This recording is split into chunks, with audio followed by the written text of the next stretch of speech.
അമിതവണ്ണത്തെയും കുടവയറിനെയും ഒരു രോഗമായാണ് വൈദ്യശാസ്ത്രം കാണുന്നത്.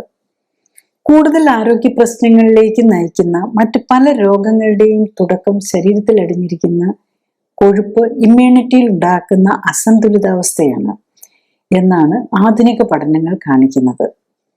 ദുർമേധസ് അഥവാ അമിതവണ്ണമോ കുടവയറോ ഉള്ളവർക്കാണ് പ്രമേഹം, പ്രഷർ, ഹൃദ്രോഗം, ക്യാൻസർ, മാനസിക രോഗങ്ങൾ, വന്ധ്യത, ഓട്ടോഇമ്മ്യൂൺ രോഗങ്ങൾ, ആർത്രൈറ്റിസ്, അലർജി തുടങ്ങിയ ജീവിതശൈലി രോഗങ്ങൾ ഉണ്ടാകുന്നത്. BMI നോർമൽ ആണ് എങ്കിലും കുടവയർ ഉണ്ടെങ്കിൽ അതിനർത്ഥം ശരീരത്തിൽ അമിതമായി കൊഴുപ്പടിഞ്ഞിരിക്കുന്നു, ദുർമേധസ് ഉണ്ട് എന്നാണ്. അതായത് ഒട്ടുമിക്ക ജീവിതശൈലി രോഗങ്ങളുടെയും തുടക്കം ശരീരത്തിൽ അടിയുന്ന അമിത കൊഴുപ്പിൽ നിന്നാണ്. അതായത് കുടവയറിനെയും അമിതവണ്ണത്തെയും കേവലം ഒരു സൗന്ദര്യ പ്രശ്നമായല്ല കാണേണ്ടത്. ദുർമേധസ് മൂലം പലതരം ശാരീരികവും മാനസികവുമായ വിഷമങ്ങൾ അനുഭവിക്കുന്ന ഒത്തിരി പേർ നമ്മളുടെ ഇടയിൽ ഉണ്ട്. പലർക്കും അവരുടെ ആരോഗ്യ പ്രശ്നങ്ങളും ദുർമേധസ്സും തമ്മിലുള്ള ബന്ധം പോലും മനസ്സിലായിട്ടുണ്ടാവില്ല. ദുർമേധസ് എങ്ങനെയാണ് രോഗങ്ങൾക്ക് കാരണമാകുന്നതെന്നും എങ്ങനെ അമിതവണ്ണവും ദുർമേധസ്സും കണ്ടെത്താനും ദുർമേധസ് മാറ്റി ആരോഗ്യവും സൗന്ദര്യവും വീണ്ടെടുക്കാനും പ്രമേഹവും പ്രഷറും മാനസിക രോഗങ്ങളും ഹൃദ്രോഗവും ക്യാൻസറും വന്ധ്യതയും പോലുള്ള ജീവിതശൈലി രോഗങ്ങളിൽ നിന്ന് മുക്തി നേടാൻ സാധിക്കും എന്ന് മനസ്സിലാക്കാൻ ശ്രമിക്കണം. എന്താണ് ശരീരത്തിൽ അമിതമായി കൊഴുപ്പടിയാൻ കാരണം? എന്തുകൊണ്ടാണ് അമിതവണ്ണമോ കുടവയറോ ഉള്ളവർക്ക് രോഗങ്ങൾ ഉണ്ടാകുന്നത്? അമിതവണ്ണവും കുടവയറും കുറയ്ക്കാനായാൽ രോഗങ്ങൾ മാറുമോ? ശരീരത്തിൽ അടിഞ്ഞ അമിത കൊഴുപ്പ് മാറ്റാനുള്ള ചികിത്സാ രീതികൾ എന്തൊക്കെയാണ്? അമിതവണ്ണത്തിനായുള്ള ചികിത്സയിലെ അപകട സാധ്യതകൾ എന്തെല്ലാം? ഒരു ഹെൽത്ത് ടിപ്പ് തരിക എന്നതിനുപരി ഈ രോഗത്തിന്റെ കാരണങ്ങളെയും രോഗം നേരത്തെ കണ്ടെത്താനുള്ള മാർഗങ്ങളെയും രോഗം ശരീരത്തെ എത്രമാത്രം ബാധിച്ചു എന്ന് മനസ്സിലാക്കാനുള്ള പരിശോധനാ രീതികളെയും മോഡേൺ മെഡിസിനിൽ ലഭ്യമായ ചികിത്സാ രീതികളെയും അവയുടെ ഗുണദോഷങ്ങളെയും പരിമിതികളെയും കുറിച്ച് അറിവ് നൽകുകയും ഒപ്പം തന്നെ ജീവിതശൈലിയുമായി ഈ രോഗങ്ങൾക്കുള്ള ബന്ധവും ജീവിതശൈലി ക്രമപ്പെടുത്തുന്നതിലൂടെ രോഗപ്രതിരോധവും രോഗമുക്തിയും എങ്ങനെ സാധ്യമാക്കാം എന്നും മനസ്സിലാക്കാൻ സഹായിക്കുക എന്നതാണ് ഇതിലൂടെ ലക്ഷ്യമിടുന്നത്. അതിനാൽ വീഡിയോ കുറച്ച് നീണ്ടുപോകാം. കൂടുതലായി ഈ രോഗത്തെയും അത് എങ്ങനെയാണ് ആരോഗ്യത്തെ പ്രതികൂലമായി ബാധിക്കുന്നത് എന്നറിയാനും മനസ്സിലാക്കി അതിൽ നിന്ന് മോചനം നേടാനും ആഗ്രഹിക്കുന്നവർക്ക് വേണ്ടിയാണിത്. മരുന്ന് കഴിച്ചുകൊണ്ടിരിക്കുന്ന രോഗികൾ പരിശോധനകൾ നടത്തി ഡോക്ടറുടെ നിർദ്ദേശപ്രകാരം മാത്രമേ മരുന്നുകൾ കുറയ്ക്കുകയോ നിർത്തുകയോ ചെയ്യാവൂ എന്ന കാര്യം പ്രത്യേകം ഓർമ്മിക്കണം. ആദ്യമായിട്ട് നമ്മൾ മനസ്സിലാക്കേണ്ടത് നമുക്ക് അമിതവണ്ണമുണ്ടോ? ഇല്ല, അമിതവണ്ണം ഇല്ലെങ്കിലും നമ്മുടെ ശരീരത്തിൽ അമിതമായിട്ട് കൊഴുപ്പടിഞ്ഞിട്ടുണ്ടോ? അതാണ് ഫസ്റ്റ് നമ്മൾ മനസ്സിലാക്കേണ്ടത്. അതെങ്ങനെയെന്ന് ചോദിച്ചു കഴിഞ്ഞാൽ ബേസിക്കലി നമ്മൾ BMI ആണ് അതിനകത്ത് കാൽക്കുലേറ്റ് ചെയ്യുന്നത്. അപ്പം ജനറലി നമ്മൾ കണക്കാക്കുന്നത് ഈ BMI 25-നും 25-നും മുകളിലായാൽ 30 മുതലേ ഉള്ളത് ഓവർ വെയിറ്റും 30-ന് മുകളിലാണെങ്കിൽ ഒബേസിറ്റി, അതാണ് നമ്മളൊരു സ്റ്റാൻഡേർഡ് ക്ലാസിഫിക്കേഷൻ വരുന്നത്. അത് വെസ്റ്റേണേഴ്സിന്റെ അല്ലെ കൊക്കേഷ്യൻ വിഭാഗത്തിലാണ്. പക്ഷെ ഏഷ്യൻസിന് ബേസിക്കലി ഈ BMI 23-ന് മുകളിൽ വന്നാൽ തന്നെ ഓവർ വെയിറ്റ് ആയി, അതായത് ബോഡിയിൽ അമിത കൊഴുപ്പടിയുന്നു, കുടവയർ വയ്ക്കുന്നു, അതാണ് ബേസിക്കലി കാണുന്നത്. അപ്പം നമ്മുടെ ഇന്ത്യൻ സ്റ്റാൻഡേർഡ്സിൽ വെച്ചിരിക്കുന്നത് BMI 23-ന് മുകളിലായാൽ അമിതവണ്ണം, 27-ന് മുമ്പിലാണെങ്കിൽ ഒബേസിറ്റി ആയിട്ടാണ് കണക്കാക്കുന്നത്. അത് ഓരോ രാജ്യത്തിനും, ചൈനയ്ക്ക് ഒരു കണക്കുണ്ട്, ജപ്പാൻ ഒരു കണക്കുണ്ട്, അങ്ങനെ ഓരോരുത്തരും ഓരോ റേഞ്ചും കൂടെ വെക്കുന്നുണ്ട്. ബേസിക്കലി ഈ ഒരു കണ്ടീഷനാണ് നമ്മൾ എടുക്കുന്നത്. 23-ന് മുകളിൽ, 23-നും 21-നും ഇടയിലായാൽ ഓൾറെഡി ഓവർ വെയിറ്റ് ആയി, 27-ന് മുകളിലാണെങ്കിൽ ഒബേസിറ്റി എന്നുള്ളത്. പിന്നെ ഒബേസിറ്റിയുടെ മോർബിഡ് ഒബേസിറ്റി അങ്ങനെ 30-ന് മുകളിലാണെങ്കിൽ, 35-ന് മുകളിലാണെങ്കിൽ, 40 മുകളിലാണെങ്കിൽ അതെല്ലാം BMIയുടെ കണക്കാണ് കേട്ടോ, അങ്ങനെ പോകും. പിന്നെ ബേസിക്കലി BMI ഒന്നും കാൽക്കുലേറ്റ് ചെയ്യാൻ മെനക്കെടാതെ നമുക്ക് പ്രൈമറിലി ഒന്ന് അറിയണമെങ്കിൽ എങ്ങനെയാണെന്ന് ചോദിച്ചു കഴിഞ്ഞാൽ ഹൈറ്റ് -100 ആണ് നമുക്ക് മാക്സിമം ആകാവുന്ന വെയിറ്റ്. അപ്പോൾ ഏകദേശം ഒരു BMI 25 ഒക്കെ ആയിരിക്കും. ഹൈറ്റ് നമുക്ക് ഓൺ ആൻഡ് ആവറേജ് ഒരു ആവറേജ്, നമ്മുടെ ഇപ്പോഴത്തെ എല്ലാ സെഡൻഡറി ലൈഫ് സ്റ്റൈലാണല്ലോ. വലിയ ഫിസിക്കൽ ആക്ടിവിറ്റി ഒന്നും ഇല്ലാത്തവർക്ക് ശരിക്കും അത്രയും വെയിറ്റ് ആകാൻ പാടില്ല. കാരണം ഫിസിക്കൽ ആക്ടിവിറ്റി ഉണ്ടെങ്കിലാണ് മസിലും ബോണും ഉണ്ടാവുള്ളൂ. അപ്പൊ ഈ കൊഴുപ്പായിരിക്കും കൂടുതലായിട്ട് വരുന്നത്. അപ്പൊ അങ്ങനെയുള്ളപ്പം നമ്മൾ സാധാരണ ഒരു മലയാളിക്കൊക്കെ ആണെങ്കിൽ ഒരു ശരിക്കും പറഞ്ഞു കഴിഞ്ഞാൽ ഹൈറ്റ് -110 ആയിരിക്കണം. അതായത് നല്ല ജിം ബോഡി, എന്താ 6 പാക്ക് ഒക്കെ ആണെങ്കിൽ ഒരു 150 സെന്റിമീറ്റർ ഉള്ള ഒരാൾക്ക് 80 കിലോ ആകാം. പക്ഷെ വലിയ ഫിസിക്കൽ ആക്ടിവിറ്റി ഒന്നും ഇല്ലെങ്കിൽ 150 സെന്റിമീറ്റർ ഹൈറ്റ് ഉള്ള ഒരാൾക്ക് 70 കിലോയെ ആകാൻ പാടുള്ളൂ. ഓർ 160 സെന്റിമീറ്റർ ഉള്ള ഒരാൾക്കാണ് 50 കിലോയെ ആകാൻ പാടുള്ളൂ. അത് കൂടുതലുണ്ടെങ്കിൽ മിക്കവാറും അവർക്ക്, നമ്മൾക്ക് ശ്രദ്ധിച്ചാൽ മതി, കുടവയറുണ്ടോ എന്ന് നോക്കുക. കുടവയറുണ്ടെങ്കിൽ എൻ്റെ അർത്ഥം നമ്മുടെ ബോഡിയിൽ എക്സസ് ഫാറ്റ് ഉണ്ട്. ഇതൊന്നും മസിലല്ല, ഇത് മുഴുവൻ ഫാറ്റാണ്. പിന്നെ പ്രത്യേകിച്ച് ലേഡീസിനൊക്കെ നമുക്ക് കാണാം, ഈവൻ ജെൻസിനും ഭയങ്കര കുടവയറുള്ളവരെ നമ്മൾ കാണുന്നുണ്ടല്ലോ. നെക്സ്റ്റ്, ഈ കൊഴുപ്പും ആ രോഗങ്ങളും തമ്മിലുള്ള ബന്ധം എന്താന്നുള്ളതാണ്. ബേസിക്കലി നമ്മൾ പണ്ട് വരുന്ന കൊഴുപ്പ് ഒരു ഇനേർട്ട് സാധനം, അതവിടെ നമുക്കൊരു സ്റ്റോറേജ് ഫാറ്റ് ആയിട്ടിരിക്കുന്നു. നല്ല വണ്ണമൊക്കെ ഉണ്ടെങ്കിൽ, നല്ല സാമ്പത്തികമായിട്ട് നല്ല ഉന്നതിയിലുള്ളവരൊക്കെയാണ് പഴയ കാലത്തൊക്കെ വണ്ണം ഉള്ളത്. അപ്പം നമ്മളൊരു സാമ്പത്തിക നിലയുടെയൊക്കെ ഒരു ഇതായിട്ടാണ് നമ്മൾ കണക്കാക്കിയിരുന്നത്. പൈസക്കാരനാണ് എന്നുള്ളതിൻ്റെ ഒരു തെളിവായിട്ട് കുറച്ച് വടവയറൊക്കെ ഉണ്ടെങ്കിൽ കുറച്ച് പൈസക്കാരനാണ് എന്നുള്ളതാണ് പഴയ കണക്ക്. പിന്നെ അന്നൊക്കെ നമ്മൾ കുറച്ച് ഫിസിക്കൽ ആക്ടിവിറ്റി ചെയ്യുമായിരുന്നല്ലോ, അതുകൊണ്ട് കുറച്ച് വഴക്ക് വന്നാലും അത്ര പ്രശ്നം വരുന്നില്ല. പക്ഷെ ഇന്ന് അങ്ങനെയല്ല. ഇന്ന് ഒരാളെ കാണുമ്പോൾ തന്നെ വടവയറുണ്ടോ, അതിൻ്റെ അടുത്ത് അയാൾക്ക് രോഗങ്ങളുണ്ടെന്ന. വേറുണ്ടെങ്കിൽ നോക്കിയാൽ മതി, അയാൾക്ക് ഡയബറ്റീസിനാണോ ഹൈപ്പർ ടെൻഷനാണോ, ഇതുമില്ലെങ്കിൽ fatty liver, kidney problems, multiple രോഗങ്ങളുണ്ടാവും. അത് നമുക്ക് ഏകദേശം, പ്രത്യേകിച്ച് പ്രായം കൂടുന്നതനുസരിച്ച്, ഈവൻ കൊച്ചുകുട്ടികളിലാണെങ്കിൽ പോലും. അപ്പം അതിന് കാരണം എന്താണെന്ന് വെച്ചാൽ, ഈ കൊഴുപ്പെന്ന് പറയുന്നത് ഒരു എൻഡോക്രൈൻ ഗ്ലാൻഡ് ആയിട്ടാണ് ഇപ്പൊ കാണുന്നത്. നമ്മൾ തൈറോയിഡ്, പാൻക്രിയാസ്, അഡ്രിനൽ എന്നൊക്കെ പറയുന്ന പോലെ ഈ കൊഴുപ്പിനകത്തും കുറെ അധികം ഹോർമോണുകൾ ഉണ്ടാക്കുന്നുണ്ട്. ശരിക്കും ഒന്നല്ല, പല ഹോർമോൺസ് ഉണ്ടാക്കുന്നുണ്ട്. അപ്പൊ ഇതാണ് ബേസിക്കലി പണ്ടൊക്കെ നമ്മൾ കണക്കാക്കിയിരുന്നത് നമ്മളുടെ ബ്രെയിനാണ് നമ്മളെ നിയന്ത്രിക്കുന്നതെന്നാണ്. ഇപ്പം ഫൈനലി വന്നു കഴിയുമ്പോഴേക്കും നമ്മുടെ ശരീരത്തിലുള്ള കൊഴുപ്പിന് നമ്മളുടെ എല്ലാ നിയന്ത്രണങ്ങൾക്കും ഒരു പങ്കുണ്ട്. നമ്മുടെ ബ്രെയിനിന്, നമ്മുടെ വിശപ്പ്, നമ്മളുടെ ഇമോഷൻസ്, അതുപോലെ എല്ലാ എല്ലാ നമ്മളുടെ കാര്യങ്ങൾക്ക്, ഈവൻ മറ്റു ഹോർമോണുകളെ ഒക്കെ കൺട്രോൾ ചെയ്യാൻ കൊഴുപ്പിന്, അതിൽ നിന്ന് വരുന്ന കെമിക്കലുകൾ അങ്ങനത്തെ കാര്യങ്ങൾ ചെയ്യുന്നുണ്ടെന്നുള്ളതാണ്. അപ്പം ബേസിക്കലി നമ്മൾ മൊത്തത്തിൽ കൊഴുപ്പ് കൂടുതലാണ്, അതിന് ഓവർഗ്രോൺ ആയിട്ടുള്ള ഒരു എൻഡോക്രൈൻ ഗ്ലാൻഡ് ആയിട്ടാണ് കണക്കാക്കേണ്ടത്. ഇപ്പൊ നമുക്കറിയാലോ, തൈറോയിഡിന് മുഴ വന്നു കഴിഞ്ഞാൽ നമ്മൾ ഒരു വലിയ പ്രശ്നമായിട്ട് കാണാറുണ്ടല്ലോ, ഈവൻ ഹോർമോൺസ് കൂടുതലില്ലെങ്കിൽ പോലും. ഇതുപോലെ തന്നെ നമ്മൾ മനസ്സിലാക്കണം, ഓവർ വെയിറ്റ്, പ്രത്യേകിച്ച് കുടവയറ് വരികയാണെങ്കിൽ അതിനെ ഒരു മുഴയായിട്ട് കാണാൻ തുടങ്ങണം. അങ്ങനെ തുടങ്ങിയാൽ മാത്രമേ നമുക്ക് നമ്മളുടെ ആരോഗ്യം മെയിൻറ്റെയിൻ ചെയ്യാൻ പറ്റുള്ളൂ. കുടവയറെന്ന് പറഞ്ഞാൽ ഒരു ഭംഗി, ഒരു സമ്പത്തിന്റെ ഇതല്ല, ഒരു ക്യാൻസറിന്റെ അല്ലെങ്കിൽ ഒരു ട്യൂമർ. ക്യാൻസർ എന്ന് പറയുമ്പോൾ വേറൊരു ടൈപ്പാണ്. ട്യൂമർ ഇപ്പൊ ഇത് ക്യാൻസർ അല്ല, കാരണം ഇത് സ്പ്രെഡ് ചെയ്യാനൊന്നും അങ്ങനത്തെ ഇതല്ല. പക്ഷെ സ്പ്രെഡിങ് വേറൊരു രീതി വരും. മൊത്തത്തിൽ എല്ലായിടത്തേക്കും ഈ ഹോൾ ബോഡിയിൽ ഫാറ്റ് ഉണ്ടല്ലോ, എല്ലായിടത്തും ഈ ഫാറ്റ് അടിയുകയാണ്. പലയിടത്തും ഹാർട്ടിന് ചുറ്റും, കിഡ്നിക്ക് ചുറ്റും, ലിവറിനകത്തും എല്ലാം, അതുപോലെ അകത്തും പുറത്തും എല്ലാം ഫാറ്റ് അടിയാണ് ചെയ്യുന്നത്, എക്സസ് ഫാറ്റ് വരുമ്പോഴേക്കും. അപ്പം ബേസിക്കലി ഇപ്പൊ നമുക്കറിയാം, ഒരു ലേഡി പ്രഗ്നന്റ് ആയിട്ടുള്ള ഇതാണെങ്കിൽ പ്രസവിച്ച് നമ്മളൊരു കുഞ്ഞിനെ കിട്ടും. ശരിക്കും പ്രഗ്നന്റ് അല്ലാതെ നമ്മൾ കുടവയറ് വയ്ക്കുകയാണെങ്കിൽ, അത് ലേഡീസിനാണേലും ജെൻസിനാണേലും ഡെലിവറി ചെയ്യുന്നത് ശരിക്കും പറഞ്ഞ രോഗങ്ങളെ ആയിരിക്കും. അതാണ് നമ്മൾ മനസ്സിലാക്കേണ്ടത്. നെക്സ്റ്റ്, നമ്മൾ രോഗങ്ങളിലേക്ക് വന്ന് നോക്കിക്കഴിഞ്ഞു കഴിഞ്ഞാൽ ബേസിക്കലി നമ്മൾ എന്താ സംഭവിക്കുന്നത്, ഇത് കഴിയുമ്പോഴേക്കും വയറ് വയ്ക്കാൻ തുടങ്ങിയതെങ്കിൽ ഹോർമോണൽ ഇംബാലൻസ് വരും. പിന്നെ അത് മെറ്റബോളിക് ഡിസീസസ് ആയി മാറും. അതിനെ നമ്മളിപ്പോ പറയുമല്ലോ മെറ്റബോളിക് സിൻഡ്രോം അല്ലെങ്കിൽ സിൻഡ്രോം എക്സ് എന്ന് പറയും. അതെന്ന് പറഞ്ഞു കഴിഞ്ഞാൽ ഒബേസിറ്റി ഉണ്ടാവും, അമിതവണ്ണം ഉണ്ടാവും, അതിനൊപ്പം തന്നെ പ്രഷർ അല്ലെങ്കിൽ ഷുഗർ, പിന്നെ ബ്ലഡ് ടെസ്റ്റ് നോക്കുമ്പോൾ നമ്മൾ കൊളസ്ട്രോളും ട്രൈഗ്ലിസറൈഡും ഒക്കെ കൂടുതലായിരിക്കും. ഇതിനെയാണ് നമ്മൾ സിൻഡ്രോം എക്സ് എന്ന് പറയുന്നത്.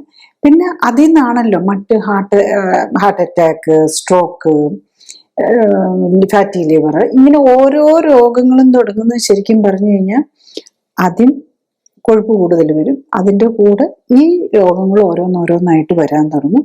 ഒന്ന് വന്നു കഴിഞ്ഞാൽ പിന്നെ അടുത്തടുത്ത് വന്നുകൊണ്ടിരിക്കും. പിന്നെ അതിൻ്റെ കോംപ്ലിക്കേഷൻസും ആയിരിക്കും വരുന്നത്. പിന്നെ നമ്മൾ ശ്രദ്ധിച്ചു കഴിഞ്ഞു കഴിഞ്ഞാൽ ഓവർ വെയിറ്റ് ഉള്ളവർക്കാണ് ഇൻഫെക്ഷൻസിന് ചാൻസ് കൂടുതലുള്ളത്.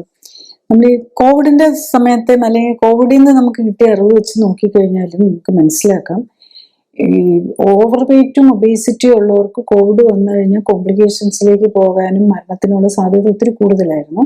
അതുപോലെ തന്നെ അവർക്ക് തന്നെയാണ് ഈ ലോങ് കോവിഡ് എന്ന് പറഞ്ഞൊരു, അതായത് പിന്നെയും അതിന്റെ കോവിഡിന്റെ മറ്റു പ്രോബ്ലംസുമായിട്ട് പോയിക്കൊണ്ടിരുന്നതും അങ്ങനെയുള്ളവർക്കായിരുന്നു. ഏത് ഇതിലാണേലും ഒബേസിറ്റി ഉള്ളവർക്ക് എപ്പോഴും അസുഖങ്ങളായിരിക്കും. ഒന്നെങ്കിൽ റെസ്പിറേറ്ററി ഇൻഫെക്ഷൻ, അല്ലെങ്കിൽ വയറിന് അസുഖം, ഇങ്ങനെ ഓരോരോ ഇതുണ്ടാവും. അതുകൂടാതെ ഡയബറ്റീസ്, ഹൈപ്പർ ടെൻഷൻ, അങ്ങനത്തെ ഓരോന്നും വന്നുകൊണ്ടിരിക്കും. ബേസിക്കലി അവരൊരു ഇൽ ഹെൽത്ത് ആയിരിക്കും. പിന്നെ ജനറലി ഒരു ലെതാജിക് ആയിരിക്കും. ഒരു ജോലികളുടെ ഒരു എനർജി ഉണ്ടാവില്ല. കാരണം അത് അത്രയും ഫാറ്റും ഒക്കെ ആയിട്ട് നടക്കണമല്ലോ. എന്ന് എഴുന്നേറ്റ് നടക്കാൻ തന്നെ ഇപ്പൊ നമ്മള് 10 കിലോ അല്ലെങ്കിൽ 30 കിലോ കൂടുതലുണ്ടെങ്കിൽ ആ 30 കിലോ ആയിട്ട് വേണമല്ലോ നമ്മൾ നടക്കാൻ. അപ്പം നാച്ചുറലി അവർക്ക് ഒരു ഫിസിക്കൽ ആക്ടിവിറ്റിയോട് ഒരു മടി വരാനും തുടങ്ങും. പിന്നെ നമ്മൾ നോക്കിയാൽ ഓട്ടോ ഇമ്മ്യൂൺ ഡിസീസ്, അല്ലെ അലർജി, ആസ്മയുള്ളവർക്ക് പലപ്പോഴും പലരും ഒബേസ് ആയിരിക്കും. അല്ലെങ്കിൽ ഒബേസിറ്റി ഉള്ളവർക്ക് ആസ്മ, ശ്വാസം മുട്ടല്, കൂർക്കം വലി, അങ്ങനെ. പിന്നെ കൂർക്കം വലിയിൽ നിന്ന് തന്നെ നമ്മുടെ ഓക്സിജൻ കുറഞ്ഞു പോയി പല പല രോഗങ്ങളിലേക്കും വരും. അപ്പം ബേസിക്കലി എന്ത് രോഗവും ഈ ഓവർ വെയിറ്റ് ഉള്ളവർക്ക് രോഗങ്ങൾക്ക് വരാൻ ചാൻസ് കൂടുതലാണ്. ഈവൻ ക്യാൻസർ, ഈവൻ എന്നല്ല, ക്യാൻസർ മിക്കവാറും നമ്മൾ ക്യാൻസർ വന്ന് കീമോതെറാപ്പിയും റേഡിയേഷനും ഒക്കെ എടുത്ത് പലരും ചിലപ്പം കുറച്ച് വെയിറ്റ് കുറയുമായിരിക്കും. പക്ഷെ ക്യാൻസർ വരുന്നതിന് മുമ്പ് ക്യാൻസർ കണ്ടുപിടിക്കപ്പെടാതിരുന്ന സമയത്ത് ചിലപ്പോൾ കുറച്ച് വെയിറ്റ് കുറഞ്ഞിട്ടുണ്ടാകും. പക്ഷെ ഈ ക്യാൻസറിന് മുമ്പായിട്ട് മിക്കവാറും എല്ലാവരും തന്നെ ഓവർ വെയിറ്റ് ആയിരിക്കും. പ്രത്യേകിച്ച് പ്രായമായുള്ളൂ കുട്ടികളിൽ പോലും അങ്ങനെ തന്നെയാണ്. പല ഓട്ടോ ഇമ്മ്യൂൺ ഡിസീസും ക്യാൻസറും ഒക്കെ വരുന്നത് യൂഷ്വലി അവർ ഓവർ വെയിറ്റ്, അല്ലെങ്കിൽ ഒത്തിരി വണ്ണം കൂടുതലില്ലെങ്കിലും അവർക്കും ഈ ബോഡിയിൽ ഫാറ്റ് ലെവൽ കൂടുതലായിരിക്കും. ഇപ്പൊ നമുക്ക് ഫാറ്റ് ലെവൽ നോക്കാനുള്ള മാർഗങ്ങളുണ്ട്, അത് കൂടുതലായിരിക്കും. പിന്നെ പല ന്യൂറോളജിക്കൽ പ്രോബ്ലംസും ഓവർ വെയിറ്റ് ഉള്ളവർക്ക്, ഈ ന്യൂറോപ്പതി, കയ്യിൽ തരിപ്പ്, കാലിൽ തരിപ്പ്, ഈവൻ മേജർ ആയിട്ടുള്ള ന്യൂറോളജിക്കൽ ഡിസീസ്, സ്കിൻ ഡിസീസ്, ഇതിനെല്ലാം ചാൻസ് കൂടുതലായിരിക്കും എന്നുള്ളതാണ്. നെക്സ്റ്റ്, ഈ രോഗങ്ങളും ഫാറ്റും തമ്മിലുള്ള ബന്ധം നോക്കുമ്പോൾ പലപ്പോഴും നമ്മൾ ഓവർ വെയിറ്റ് ആവണമെന്ന് തന്നെയില്ല. നമ്മുടെ ബോഡിയിലെ ഫാറ്റിന്റെ പെർസെൻറ്റേജ് ആണ് ഏറ്റവും ഇമ്പോർട്ടൻ്റ് ആയിട്ട് വരുന്നത്. അപ്പം നമുക്ക് ജനറലി നമ്മുടെ ബോഡിയിൽ അറൗണ്ട് 15% ഫാറ്റാണ് ഉണ്ട്. 15 to 16% ഫാറ്റാണ് ഐഡിയൽ ആയിട്ടുള്ളത്. എല്ലാത്തിനും ഒരു കോമ്പോസിഷൻ ഉണ്ട്. ശരിക്കും അറൗണ്ട് ബോഡിയിൽ നമ്മളുടെ ഓൾമോസ്റ്റ് 65% വാട്ടർ, അങ്ങനെയുള്ളൊരു കണക്കുണ്ടല്ലോ. അപ്പം 16% മസില്, അത് പ്രോട്ടീൻ, പിന്നെ ഒരു 16% ആണ് ഫാറ്റ് വരുന്നത്. അത് മെയിലിലും ഫീമെയിലിലും ഒക്കെ നമ്മൾ കുറച്ചൊരു വേരിയേഷനൊക്കെ അങ്ങോട്ടും ഇങ്ങോട്ടും കൊടുക്കാറുണ്ട്. എന്നാലും അറൗണ്ട് 15 to 16% ആണ് ഫാറ്റ് വരേണ്ടത്. അത് നമുക്കിന്ന് കണ്ടുപിടിക്കാനായിട്ട് വളരെ ഈസി ആയിട്ട് കണ്ടുപിടിക്കാവുന്ന ഇലക്ട്രിക്കൽ ഇംപെഡൻസ് ടെസ്റ്റ് എന്നൊക്കെ ഉള്ളതുണ്ട്. പിന്നെ അതിന് അത്ര സ്പെസിഫിക് ആക്യുറസി കുറച്ച് കുറവാണെങ്കിലും പിന്നെ കൂടുതൽ ആക്യുറസി ഉള്ള ഒരു ഡെക്സാ സ്കാൻ എന്നുള്ളതുണ്ട്. പക്ഷെ ഡെക്സാ സ്കാനിന്റെ റേഡിയേഷൻ എക്സ്പോഷർ വരുന്നുണ്ട്. അത് നമുക്കൊരു റുട്ടീൻ യൂസിന് പറ്റില്ല. മറ്റേ ഇലക്ട്രിക്കൽ ഇംപെഡൻസ് വെരി സിമ്പിൾ ആണ്. അത് നമുക്ക് റിപ്പീറ്റ് ആയിട്ട് നോക്കാം. നമുക്കപ്പോൾ ഒരു ട്രീറ്റ്മെന്റ് എടുക്കുമോ, നമ്മുടെ ബോഡി കുറയുന്നുണ്ടോ, നമ്മൾ എക്സസൈസ് ചെയ്യുന്നതുകൊണ്ടും ഫുഡ് കൺട്രോൾ കൊണ്ടും ബെനിഫിറ്റ് വരുന്നുണ്ടോ എന്നൊക്കെ അത് വെച്ച് അറിയാൻ പറ്റും എന്നുള്ളതാണ്. നെക്സ്റ്റ്, നമ്മളുടെ ബോഡി ഏജ്. ആക്ച്വലി നമ്മൾ ബോഡി ഏജിനെ കുറിച്ച് പറയില്ല. നമ്മൾ പ്രായമാകുന്നു, നമ്മുടെ ബോഡിയുടെ age, accelerated ageing, reverse ageing എന്നൊക്കെ പറയുമല്ലോ. ബേസിക്കലി നമ്മൾ ഈ ഏജിങ്ങും ഈ ഫാറ്റ് അക്യുമുലേഷനാണ്. ബേസിക്കലി നമുക്ക് തന്നെ ശ്രദ്ധിച്ചാൽ അറിയാം, പ്രായമാകുമ്പോൾ എന്താ പറ്റുന്നത്, നമ്മൾ കൂടുതൽ വണ്ണം വെച്ച് വയറ് ചാടി വരികയാണ് ചെയ്യുന്നത്. 25 വയസ്സുള്ളവരെ നല്ല അത്ലറ്റിക് ആയിട്ടുള്ള ഒരാള് പിന്നെ ജോലിയിലൊക്കെ വന്ന്, അല്ലെങ്കിൽ പിന്നെ അപ്പോഴേക്കും കളികളൊക്കെ കുറയും. അത് കഴിയുമ്പോഴേക്കും വണ്ണം വെക്കാൻ തുടങ്ങും. അപ്പൊ നമുക്ക് എല്ലാവരുടെയും കാര്യം അതൊരു ഇപ്പോഴത്തെ പിള്ളേർ തന്നെ ഓവർ വെയിറ്റ് ആയി പോവുകയാണ്. അതല്ല, ഞാനൊരു ഫിസിക്കലി ഫിറ്റ് ആയിട്ടുള്ള ഒരാളുടെ കാര്യം എടുത്തു കഴിഞ്ഞു കഴിഞ്ഞാൽ തന്നെ അത് കഴിയുമ്പോഴേക്കും നമ്മൾ ഓവർ വെയിറ്റ് ആയി. അതാണ് ആ ഏജിങ് എന്ന് പറയുന്നത് തന്നെ. നമ്മുടെ മസിലും ബോണും കുറയും, ഫാറ്റ് കൂടുകയാണ് ചെയ്യുന്നത്. അപ്പൊ അത് തന്നെ നമ്മൾ കറക്റ്റ് ചെയ്ത് കഴിഞ്ഞാൽ, നമ്മൾ ഈ കൊഴുപ്പ് കുറയ്ക്കുകയും എക്സസൈസ് ഒക്കെ ചെയ്ത് കറക്റ്റ് ഡയറ്റും എടുത്ത് മസിലും ബോണും കൂട്ടുകയും ഫാറ്റ് കുറയ്ക്കുകയും ചെയ്യുന്ന അതാണ് ശരിക്കും പറഞ്ഞാൽ റിവേഴ്സ് ഏജിങ് എന്ന് പറയുന്നത്. നമുക്ക് ഏജിങ് ഫാസ്റ്റർ ആകാതെ നമ്മുടെ ചെറുപ്പം നിലനിർത്താനും പറ്റും. ഈവൻ ഇങ്ങനെ ഓവർ വെയിറ്റ് വന്ന് ആക്സിലറേറ്റഡ് ഏജിങ് വന്ന് അത് നമുക്ക് തിരിച്ചു കൊണ്ടുവരാനും പറ്റും. അതാണ് അതിപ്പോൾ നമ്മൾ ഇപ്പോൾ എപ്പോഴും ഞാൻ ബേസിക്കലി ഇങ്ങനെ ഓവർ വെയിറ്റ് ഉള്ളവരുടെ ക്ലിനിക്കൽ സപ്പോർട്ടോട് കൂടി വെയിറ്റ് കുറയ്ക്കുകയാണ് ചെയ്യുന്നത്. അപ്പോൾ നമ്മൾ കാണുന്ന ഓവർ വെയിറ്റ് ഉള്ള എല്ലാവരുടെയും ആക്സിലറേറ്റഡ് ഏജിങ് ഉണ്ടാവും. ഈ 20 വയസ്സുള്ള ആളാണ് ചിലപ്പോൾ 35-40 ആയിരിക്കും അവരുടെ ബോഡി ഏജ് വരുന്നത്. അപ്പൊ അത് കുറച്ചോണ്ട് വരുമ്പോഴാണ് അതും കൂടെ ആ വെയിറ്റ് കുറയുന്നതനുസരിച്ച് ആ ബോഡി ഏജും കുറച്ചുകൊണ്ട് വരാൻ പറ്റും. ശരിക്കും പറഞ്ഞു കഴിഞ്ഞാൽ നമ്മളുടെ കലണ്ടർ ഏജ് അല്ലെങ്കിൽ നമ്മുടെ ബർത്ത് ഡേറ്റ് അനുസരിച്ചുള്ള ഏജിനേക്കാളും നമുക്ക് നമ്മൾ ഈ ടെസ്റ്റ് ഒക്കെ നോക്കത്തിൽ കുറച്ച് നിർത്താൻ പറ്റണം. 30 വയസ്സുള്ള ഒരാൾക്ക് 25 നിർത്താൻ പറ്റണം. 60 വയസ്സുള്ള ആൾക്ക് 50 വയസ്സ് നിർത്താൻ പറ്റണം. അത് പോസിബിൾ ആണെന്നുള്ളതാണ്. ബേസിക്കലി നമ്മൾ കെയർ എടുത്ത് എക്സസൈസും കറക്റ്റ് ന്യൂട്രീഷനും ഡയറ്റും ചെയ്തു കഴിഞ്ഞാൽ നമുക്ക് നമ്മുടെ ബോഡിയുടെ ഏജ് കുറച്ച് നിർത്താം. ഇപ്പം മുടി നരയ്ക്കുകയൊക്കെ ചെയ്യുമായിരിക്കും, പക്ഷെ ഈവൻ ദ സ്കിൻ ഹെൽത്തും മുടി ചുളിവില്ലാതെയും ഒക്കെ നമുക്ക് നിലനിർത്താൻ പറ്റും. ഗ്രേയിങ്ങിന് വേറൊരു മെക്കാനിസമാണ് വരുന്നത്. അത് നമുക്ക് ഓരോ ആ ഏജിൻ്റെ അനുസരിച്ച് നമ്മുടെ ഹെയറിന് വരുന്ന കളർ ചേഞ്ച് ആണ്. അത് നമ്മളുടെ ആരോഗ്യമായിട്ട് ശരിക്കും പറഞ്ഞു കഴിഞ്ഞാൽ എന്തെങ്കിലും ന്യൂട്രീഷൻ ഡെഫിഷ്യൻസി കൊണ്ട് പ്രിമച്ചുർ ഏജ് ഗ്രേയിങ് വരുന്നത് ദറ്റ് ഈസ് ഡിഫറെൻറ്റ്. അത് നമ്മൾ എന്തെങ്കിലും ന്യൂട്രീഷൻ ഡെഫിഷ്യൻസി എന്തെങ്കിലും അസുഖത്തിൻ്റെ ആണെങ്കിൽ നമ്മളത് കറക്റ്റ് ചെയ്ത് കഴിഞ്ഞാൽ ആ ഗ്രേയിങ് കറക്റ്റ് ചെയ്യാൻ പറ്റും. പക്ഷെ ഏജിങ്ങിന്റെ ഭാഗമായിട്ടും നമ്മൾ മുടി നരയ്ക്കുന്നത് നമ്മളൊരു ഏജിങ് അത് ഒരു മെച്ചൂരിറ്റിയുടെ ഭാഗമായിട്ട് മാത്രം എടുത്താൽ മതിയാവും. നെക്സ്റ്റ് നമ്മൾ ഈ ഒബേസിറ്റി എന്ന് പറയുമ്പോൾ നമ്മളെല്ലാം അതിന്റെ കാര്യം മുഴുവൻ കൊഴുപ്പാണല്ലോ. അപ്പം നമ്മൾ ഈ കൊഴുപ്പിനെ കുറിച്ച് നമ്മളൊന്ന് മനസ്സിലാക്കണം. ഈ കൊഴുപ്പ് നമ്മുടെ ശരീരത്തിലുള്ള അതിനെ പറയുന്നത് കൊഴുപ്പ് കോശങ്ങൾ ശരിക്കും പറയുന്നത് ആഡിപ്പോസ് ടിഷ്യൂ എന്നാണ്. അതിന്റെ മെയിൻ ഫങ്ഷൻ നേരത്തെ പറഞ്ഞത് ഹോർമോൺസ് ഉണ്ടാക്കുക. അതിനിപ്പം പലതരം ഹോർമോൺസ് ഉണ്ടായിരുന്നു. ലെപ്റ്റിൻ, അഡിപ്പോനെക്റ്റിൻ എന്നൊക്കെ പറഞ്ഞുള്ള ഹോർമോൺസ് ഉണ്ട്. അപ്പൊ അതിനെക്കുറിച്ചൊക്കെയുള്ള പലതിൻ്റെയും ഫങ്ഷൻസ് ഒക്കെ നമുക്ക് മനസ്സിലായി വരുന്നേ ഉള്ളൂ, സ്റ്റഡീസ് ഒക്കെ നടക്കുന്നേ ഉള്ളൂ.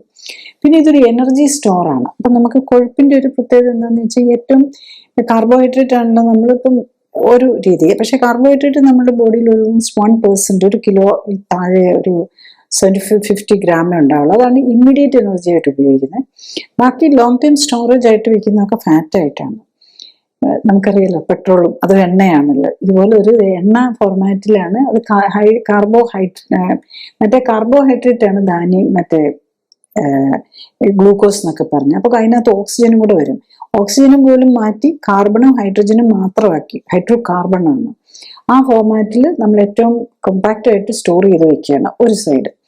പിന്നെ നമ്മുടെ ബോഡിക്ക് ഷേപ്പ് കൊടുക്കുന്നത് ശരിക്കും പറഞ്ഞു കഴിഞ്ഞാൽ നമ്മളുടെ ഈ ഫാറ്റ് തന്നെയാണ്. തീരെ ഫാറ്റ് കുറഞ്ഞു പോയാൽ നമുക്കറിയാലോ, കാണാനാണെങ്കിലും ഒരു ഭംഗിയില്ല, അണ്ടർ വെയിറ്റ് ആവുന്നതും കൊള്ളില്ല. ഓവർ വെയിറ്റ് പോലെ തന്നെ ഫാറ്റ് നല്ലതല്ല എന്നല്ല, ഫാറ്റ് വേണം, പക്ഷെ കറക്റ്റ് ആയിരിക്കണം, ഓവറായി പോകരുത്. നേച്ചറിന്റെ റൂൾ അതാണ്. നമ്മുടെ പ്രകൃതിയുടെ നിയമം അനുസരിച്ച് ഒന്നും കൂടിപ്പോകാനും പാടില്ല, തീരെ കുറഞ്ഞു പോകാനും പാടില്ല. കറക്റ്റ് പ്രൊപ്പോർഷൻസ് മെയിൻറ്റെയിൻ ചെയ്യാം. പിന്നെ ഇതിന് ഒത്തിരി പ്രൊട്ടക്റ്റീവ് ഇഫക്റ്റും ഉണ്ട്. നമ്മൾ ഈവൻ തണുപ്പിൽ നിന്നും ചൂടിൽ നിന്നും ഒക്കെ സംരക്ഷിക്കാനും ഇൻസുലേഷൻ പോലെയും ഒക്കെ വഹിക്കുന്ന ഒരു പ്രൊട്ടക്റ്റീവ് കോട്ടിങ്ങും കൂടെയാണ് ശരിക്കും പറഞ്ഞു കഴിഞ്ഞാൽ നമ്മുടെ സ്കിന്നിന് താഴെയുള്ളതും. ഈവൻ എല്ലാ ഓർഗൻ്റെയും, ഈവൻ നമ്മുടെ ബ്ലഡ് വെസൽസ്, നെർവ്സ് എല്ലാം ട്രാവൽ ചെയ്യുന്ന വഴികളുണ്ടല്ലോ ഹോൾ ബോഡിയിൽ, എല്ലാത്തിനെയും കവർ ചെയ്ത് ഒരു ഫാറ്റിന്റെ പ്രൊട്ടക്ഷനും ഉണ്ടാവും. അതൊരു പ്രൊട്ടക്റ്റീവാണ്. അതുപോലെ ഒരു എനർജി സ്റ്റോറാണ്. അവർക്ക് വേണേലും എപ്പം വേണേലും എനർജി കൊടുക്കാൻ വേണ്ടിയിട്ടും കൂടെയാണ് ഈ ഫാറ്റിന്റെ ഒരു പർപ്പസ്. അപ്പം വെരി ഇമ്പോർട്ടൻറ്റ് റോളുണ്ട്. പക്ഷെ ആ തിങ്ങി നമ്മൾ കൂടിപ്പോരുതെന്നുള്ളതാണ്. നെക്സ്റ്റ് ഈ കൊഴുപ്പ് എങ്ങനെ ഉണ്ടാക്കിയേക്കുന്നത് എന്നുള്ളതാണ്. ഇതിന് ട്രൈഗ്ലിസറൈഡ് എന്ന് പറയും. നമ്മൾ ഒരു കെമിക്കലി നോക്കിയ ട്രൈഗ്ലിസറൈഡ്, അതായത് ഒരു ഗ്ലിസറിനായിട്ടും അതിലേക്ക് 3 ഫാറ്റി ആസിഡ്സ് ജോയിൻ ചെയ്യുന്നു. അപ്പൊ ഈ ഫാറ്റി ഗ്ലിസറിൻ എല്ലാത്തിനും കോമണാണ്. പക്ഷെ ഫാറ്റി ആസിഡ്സ് മാറുന്നതനുസരിച്ച് അതിന്റെ ക്വാളിറ്റി മാറിക്കൊണ്ടിരിക്കും. 4 തരം ഫാറ്റി ആസിഡ്സ് ആണുള്ളത്. ഒന്ന് സാച്ചുറേറ്റഡ്, പിന്നെ ഒമേഗ 3, 6 and 9. ഈ ഒമേഗ 3ക്കും 6നും ഒരു പ്രത്യേക റോളുണ്ട്. അത് നമ്മുടെ ബോഡിക്ക് ഉണ്ടാക്കാൻ പറ്റില്ല, അത് പുറത്തുനിന്ന് വരണം, അതിൽ ചില ഫോമാറ്റ്സ്. അപ്പം അതൊരു വൈറ്റമിൻ പോലെയാണ്. ആക്ച്വലി ഇപ്പോഴത്തെ ലേറ്റസ്റ്റ് സ്റ്റഡീസ് കാണിക്കുന്നത് ഈ ഒമേഗ 3യും 6ഉം ഫാറ്റാണ് നമ്മുടെ ബോഡിയിലെ എല്ലാ പ്രവർത്തനങ്ങളെയും കൺട്രോൾ ചെയ്യുന്നതെന്നാണ്. ഈവൻ നമ്മുടെ ബ്രെയിനകത്ത് പ്രോട്ടീനൊന്നും ഇല്ല, ആകെ വെള്ളവും ഫാറ്റും മാത്രമാണ്. ബേസിക്കലി വളരെ കുറച്ച് പ്രോട്ടീനേ ഉള്ളൂ. അപ്പം നമ്മുടെ ബ്രെയിൻ ഉണ്ടാക്കിയിരിക്കുന്നതും കൊഴുപ്പ് വെച്ചാണ്. അപ്പൊ ഈ ബ്രെയിൻ ഉണ്ടാക്കാനും നെർവ്സ് ഉണ്ടാക്കാനും അതിനൊക്കെ മെയിനായിട്ട് കൊഴുപ്പാണ് വരുന്നത്. ബിക്കോസ് ഈ മസിലിനാണ് പ്രോട്ടീൻ വേണ്ടി വരുന്നത്. ബാക്കിയുള്ളതൊക്കെ വെള്ളവും കൊഴുപ്പും, പിന്നെ മിനിമം മാത്രം പ്രോട്ടീനും. ഈവൻ ബ്രെയിനിനകത്ത് മിനറൽസ് ഇല്ലല്ലോ, നമുക്ക് ബോണിനകത്തൊക്കെ മിനറൽസും കൂടെ കാര്യമായിട്ട് വരും. അപ്പൊ അത്ര ഇമ്പോർട്ടൻ്റ് ആണ് ഈ കൊഴുപ്പിന്റെ കോമ്പോസിഷൻ.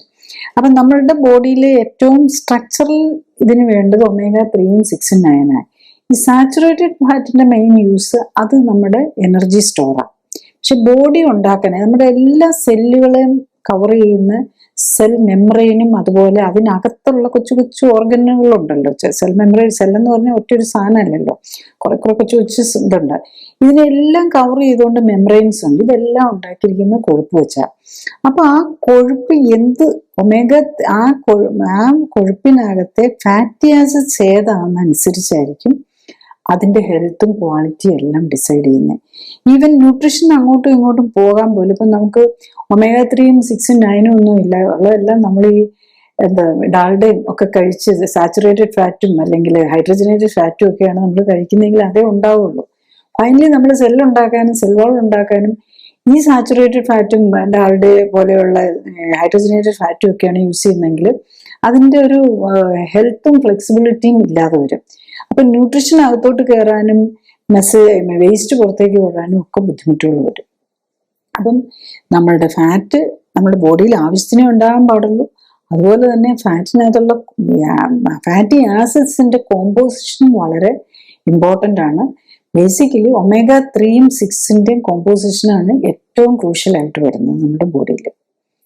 വേറൊരു പ്രധാന പോയിന്റ് എന്താണെന്ന് വെച്ചാൽ, നമ്മൾ ഈ ബോഡിയിൽ ഫാറ്റ് കൂടുതൽ അറിയുമ്പോൾ നമ്മുടെ ബോഡിയുടെ എലമെന്റ്, അതായത് നമ്മൾ ഓരോ സാധനങ്ങൾ, ഓരോ മൂലകങ്ങൾ അല്ലെങ്കിൽ ഓക്സിജൻ, ഹൈഡ്രജൻ, വാട്ടർ അങ്ങനെ ഉണ്ടല്ലോ, ഇത് വെച്ചിട്ടാണല്ലോ നമ്മൾ ഉണ്ടാക്കിയേക്കുന്നത്.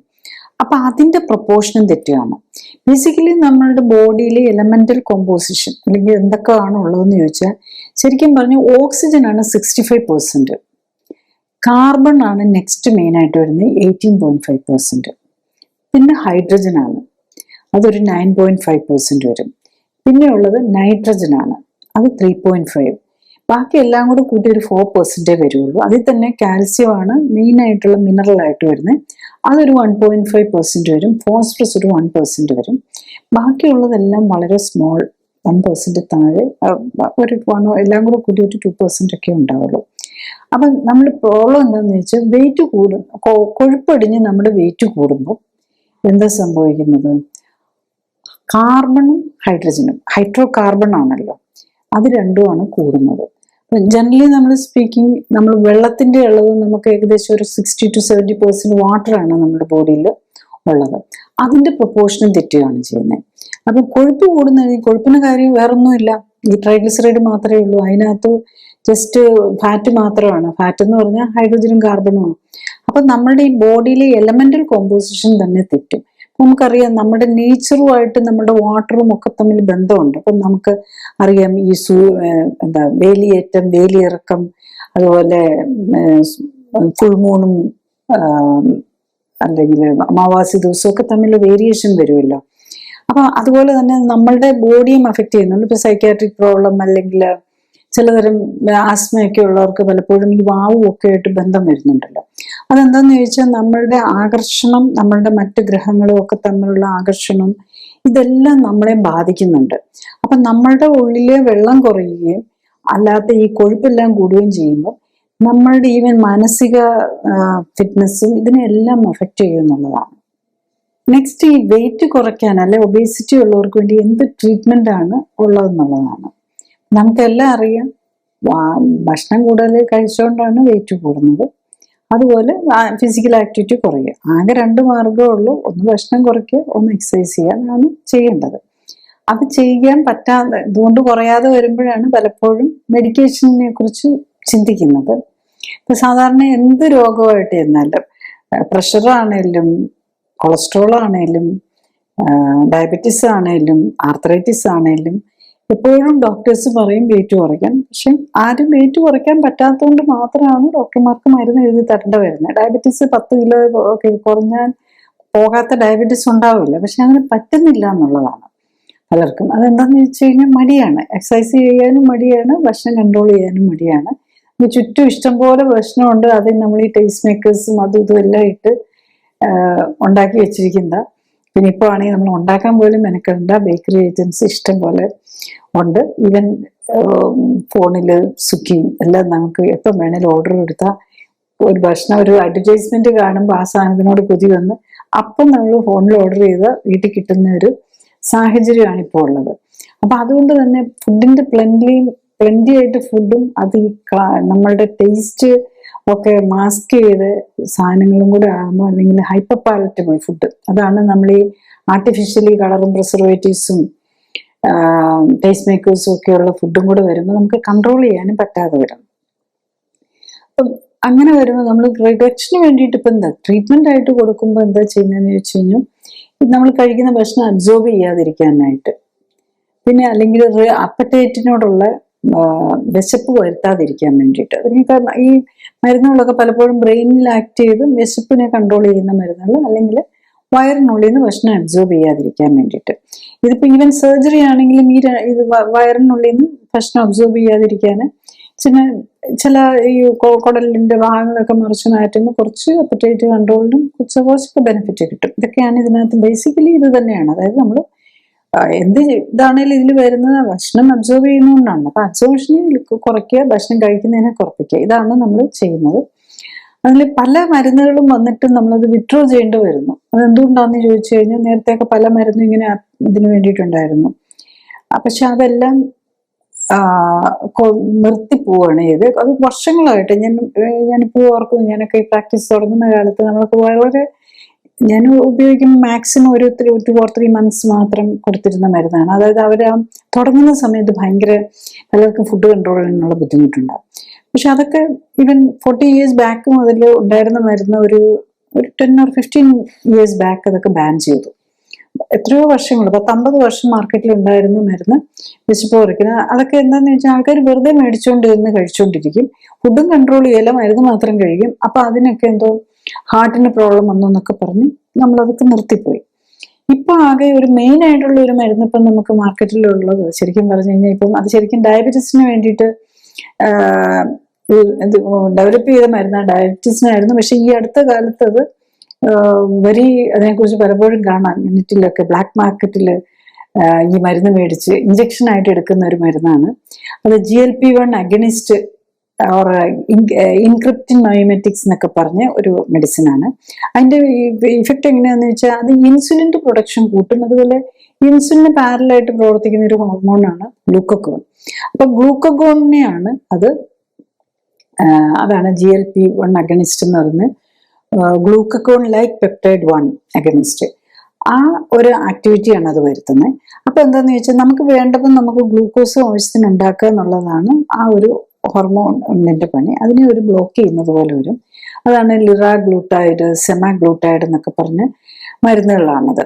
അത് ഡയബറ്റീസിനായിരുന്നു. ഇപ്പൊ പക്ഷെ അത് ഒബേസിറ്റിക്ക് വേണ്ടിയിട്ടും പലരും യൂസ് ചെയ്ത് തുടങ്ങിയിട്ടുണ്ട്.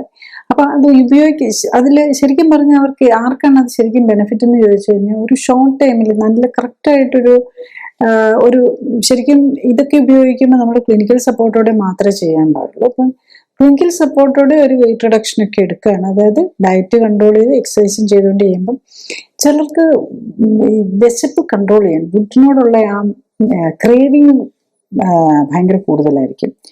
അപ്പൊ അത് കുറയ്ക്കാൻ വേണ്ടിയിട്ട് വളരെ റെസ്ട്രിക്റ്റഡ് ആയിട്ട് നമ്മൾ ഓവർ വെയിറ്റിന് വേണ്ടിയിട്ട് എടുക്കുന്നതിന് കുഴപ്പമില്ല. ഡയബറ്റീസിനൊന്നും ഞാൻ ക്ലിനിക്കലി സപ്പോർട്ടഡ് ലൈഫ് സ്റ്റൈൽ കറക്ഷനാണ് ചെയ്യുന്നത്. ഡയബറ്റീസിന്, ടൈപ്പ് 2 ഡയബറ്റീസിനൊന്നും, അതായത് ഈ GLP-1 അഗണിസ്റ്റ് എന്നുള്ള മരുന്നുകളൊന്നും ഒരാവശ്യമേ ഇല്ല ശരിക്കും പറഞ്ഞു കഴിഞ്ഞാൽ. കറക്റ്റ് നമ്മൾ ഡയറ്റ് കൺട്രോൾ ചെയ്യുന്ന ആൾക്കാണെങ്കിൽ, അല്ലാതെ തന്നെ വിതിൻ 24 to 48 hours നമുക്ക് ഷുഗർ കൺട്രോൾ ചെയ്യാൻ പറ്റും, കറക്റ്റ് ന്യൂട്രീഷനും എക്സസൈസും വെച്ചുണ്ട്. പക്ഷെ അല്ലാതെ ഈ വെയിറ്റ് റിഡക്ഷന് വേണ്ടിയിട്ട് മാത്രം നോക്കുന്നവർക്കാണെങ്കിൽ വളരെ റെസ്ട്രിക്റ്റഡ് ആയിട്ട് വേണമെങ്കിൽ എടുക്കാം. പക്ഷെ പലപ്പോഴും പേഷ്യൻസ് അത് 2 ദിവസം അവർക്ക് അതിന്റെ ആവശ്യം ഉണ്ടാവില്ല. അല്ലാതെ തന്നെ അവരുടെ വിശപ്പും ഒക്കെ കൺട്രോൾ ആവുന്നുള്ളത്. അത് കറക്റ്റ് ന്യൂട്രീഷൻ കിട്ടിക്കഴിയുമ്പോഴേക്കും തന്നെ അതിലേക്ക് ഉള്ള ഒരു ഇൻട്രസ്റ്റ് പോകും. കാരണം ഇതിന്റെയൊക്കെ സൈഡ് ഇഫക്റ്റും കൂടെ ഓർക്കുമ്പം ശരിക്കും സൈഡ് ഇഫക്റ്റ് മനസ്സിലാക്കി കഴിഞ്ഞു കഴിഞ്ഞാൽ ആർക്കും അതൊന്നും ഉപയോഗിക്കാൻ തന്നെ തോന്നുന്നില്ല. കാരണം ഇതിന്റെ സൈഡ് ഇഫക്റ്റ് എന്ന് പറയുന്നത് ഒന്ന് ഗ്യാസ്ട്രോ ഇൻഡസ്ട്രിയൽ സൈഡ് ഇഫക്റ്റ്. അപ്പൊ നമുക്ക് ഛർദ്ദിക്കാൻ വരുന്ന പോലെ തോന്നുക, വയറിൽ ഗ്യാസ് കിട്ടുക, അങ്ങനെ കോൺസ്റ്റിപ്പേഷൻ, അങ്ങനെ പല ഗ്യാസ്ട്രിക് സൈഡ് ഇഫക്ട്സ് ഉണ്ട്. അത് കൂടാതെ തന്നെ ഇതിൽ ഉള്ളത് എന്താണെന്ന് ചോദിച്ചു കഴിഞ്ഞാൽ ഗോൾ ബ്ലാഡർ പ്രോബ്ലംസ്, പോളിപ്പ് അല്ലെങ്കിൽ സ്റ്റോൺ അങ്ങനത്തെയൊക്കെ ഉണ്ടാക്കുക. അതുപോലെ പാൻക്രിയാറ്റൈറ്റിസ്, അക്യൂട്ട് പാൻക്രിയസിന് നീർക്കെട്ട് വന്ന് ചിലപ്പോൾ അക്യൂട്ട് പാൻക്രിയാറ്റൈറ്റിസിലേക്കൊക്കെ പോകാം. പ്രത്യേകിച്ച് ഇത്തരം മരുന്നുകൾ കഴിക്കുന്നവർ ഫുഡ് കൺട്രോൾ ചെയ്യാതെയും കൂടെ വരുമ്പോൾ, അതുപോലെ ആൽക്കഹോളോ അങ്ങനത്തെയൊക്കെ ഉപയോഗിക്കുകയൊക്കെ ചെയ്തു കഴിഞ്ഞാൽ അക്യൂട്ട് പാൻക്രിയാറ്റൈറ്റിസിനുള്ള സാധ്യത കൂടും. പിന്നെ അതുപോലെ വേറൊരു കോംപ്ലിക്കേഷനെ കുറിച്ച് പറയുന്നത് തൈറോയ്ഡ് ക്യാൻസറാണ്. അപ്പം ഈ തൈറോയ്ഡ് ഒരു സീസൽ കാർസിനോമ എന്ന് പറയുന്ന ഒരു ലോവറിലെ മെഡിലറി കാർസിനോ എന്ന് പറഞ്ഞൊരു തൈറോയിഡിനുള്ള ചാൻസ് കൂടുതല. അതൊരു ബ്ലാക്ക് ബോക്സ് നോട്ടിഫിക്കേഷൻ എന്ന് പറഞ്ഞു അതിൽ കൊടുക്കണമെന്നുള്ളതാണ് ഇത്തരം മരുന്നുകളിൽ. അപ്പം അങ്ങനെ പോലും ഇത് ചെയ്യുന്നുള്ളതാണ്. പിന്നെ ആകെ ഇതിൽ വളരെ റെസ്ട്രിക്റ്റഡ് ആയിട്ട് ശരിക്കും ഈ മരുന്ന് യൂസ് ചെയ്യുന്നത് വളരെ റെസ്ട്രിക്റ്റഡ് ആയിട്ട് ഈ ബിഞ്ച് ഈറ്റിങ്, അതായത് ഇങ്ങനെ ക്രേവിങ് കാരണം കുറെ അധികം ഒന്നിച്ചെടുത്ത് കഴിക്കുന്ന അങ്ങനെയൊക്കെ ഉള്ളവർക്ക് ഒരു ഷോർട്ട് ടൈമിലൊക്കെ യൂസ് ചെയ്യുകയാണെങ്കിൽ, വലിയ ഷോർട്ട് ടൈമിലാകുമ്പം കോംപ്ലിക്കേഷൻസ് അത്രയേ ഉള്ളൂ. കണ്ടിന്യൂസ് ആയിട്ട് ഉപയോഗിക്കുമ്പോഴാണ് ഇതിൻ്റെ എല്ലാം കോംപ്ലിക്കേഷൻ വരുന്നത്. അപ്പോൾ അത് ഓവറായിട്ട് ഉപയോഗിക്കാൻ പാടില്ല, വളരെ റെസ്ട്രിക്റ്റഡ് ആയിട്ട് അതും വെരി ക്ലിയർ സൂപ്പർവിഷനോടെയൊക്കെ ഉപയോഗിക്കുക. പ്രത്യേകിച്ച് പാൻക്രിയാറ്റൈറ്റിസിന്റെ ലക്ഷണങ്ങൾ എന്തെങ്കിലും ഉണ്ടോ എന്ന് അമൈലേസും ലൈപ്പേസും ഒക്കെ ചെക്ക് ചെയ്തുകൊണ്ട് വേണം അങ്ങനെ ആരെങ്കിലും ഉപയോഗിക്കുന്നുണ്ടെങ്കിൽ തന്നെ യൂസ് ചെയ്യാനായിട്ട്. നെക്സ്റ്റ് നമ്മൾ ഇതിനു വേണ്ടിയിട്ട് ചെയ്യുന്ന ഓപ്പറേഷനുകളാണ്. ഇപ്പം നമ്മൾ ബലൂണ് വയറിനകത്തേക്ക് ഒരു ബലൂൺ വീർപ്പിച്ച് വെക്കുക, അതായത് നമ്മൾ അവിടെ സ്പേസ് ഇല്ലാതിരിക്കാൻ. അപ്പോൾ കുറച്ച് കഴിക്കുമ്പോൾ തന്നെ വിശപ്പ് ഉണ്ടാവില്ല. പക്ഷെ പലപ്പോഴും അത് ഒരു കാലത്ത് അതൊരു ട്രീറ്റ്മെന്റ് ആയിട്ട് കുറെ ഒക്കെ ചെയ്തെങ്കിലും പലർക്കും അത് ടോളറേറ്റ് ചെയ്യാൻ പറ്റുന്നില്ല. പലരും അത് ഇട്ട് കഴിയുമ്പോൾ തന്നെ ഡോക്ടേഴ്സിനോട് പറഞ്ഞു എങ്ങനെയെങ്കിലും മാറ്റി തരണമെന്ന് പറഞ്ഞ് ബഹളം വെച്ച് മാറ്റുന്ന കാരണം എനിക്കൊന്ന് ഇപ്പം കേരളത്തിലൊന്നും അതങ്ങനെ ഒരു ട്രീറ്റ്മെന്റ്, നമ്മുടെ ഇവിടെ ഒന്നും അധികം ട്രീറ്റ്മെന്റ് ആയിട്ട് അത് ഈ ബലൂൺ ഒന്നും ഉപയോഗിക്കുന്നില്ല. അതേസമയത്ത് ഗ്യാസ്ട്രക്ടമി, അതായത് സ്ലീവ് ഗ്യാസ്ട്രക്ടമി എന്ന് പറയും, അതായത് ഈ ആമാശയത്തിന്റെ സൈസ് കുറയ്ക്കുന്നത്. ശരിക്കും ആമാശയത്തിന് ഒരു 500 to up to 1 ലിറ്റർ ഒക്കെ വരെ ഹോൾഡ് ചെയ്യാനുള്ള കപ്പാസിറ്റി ഉണ്ട്.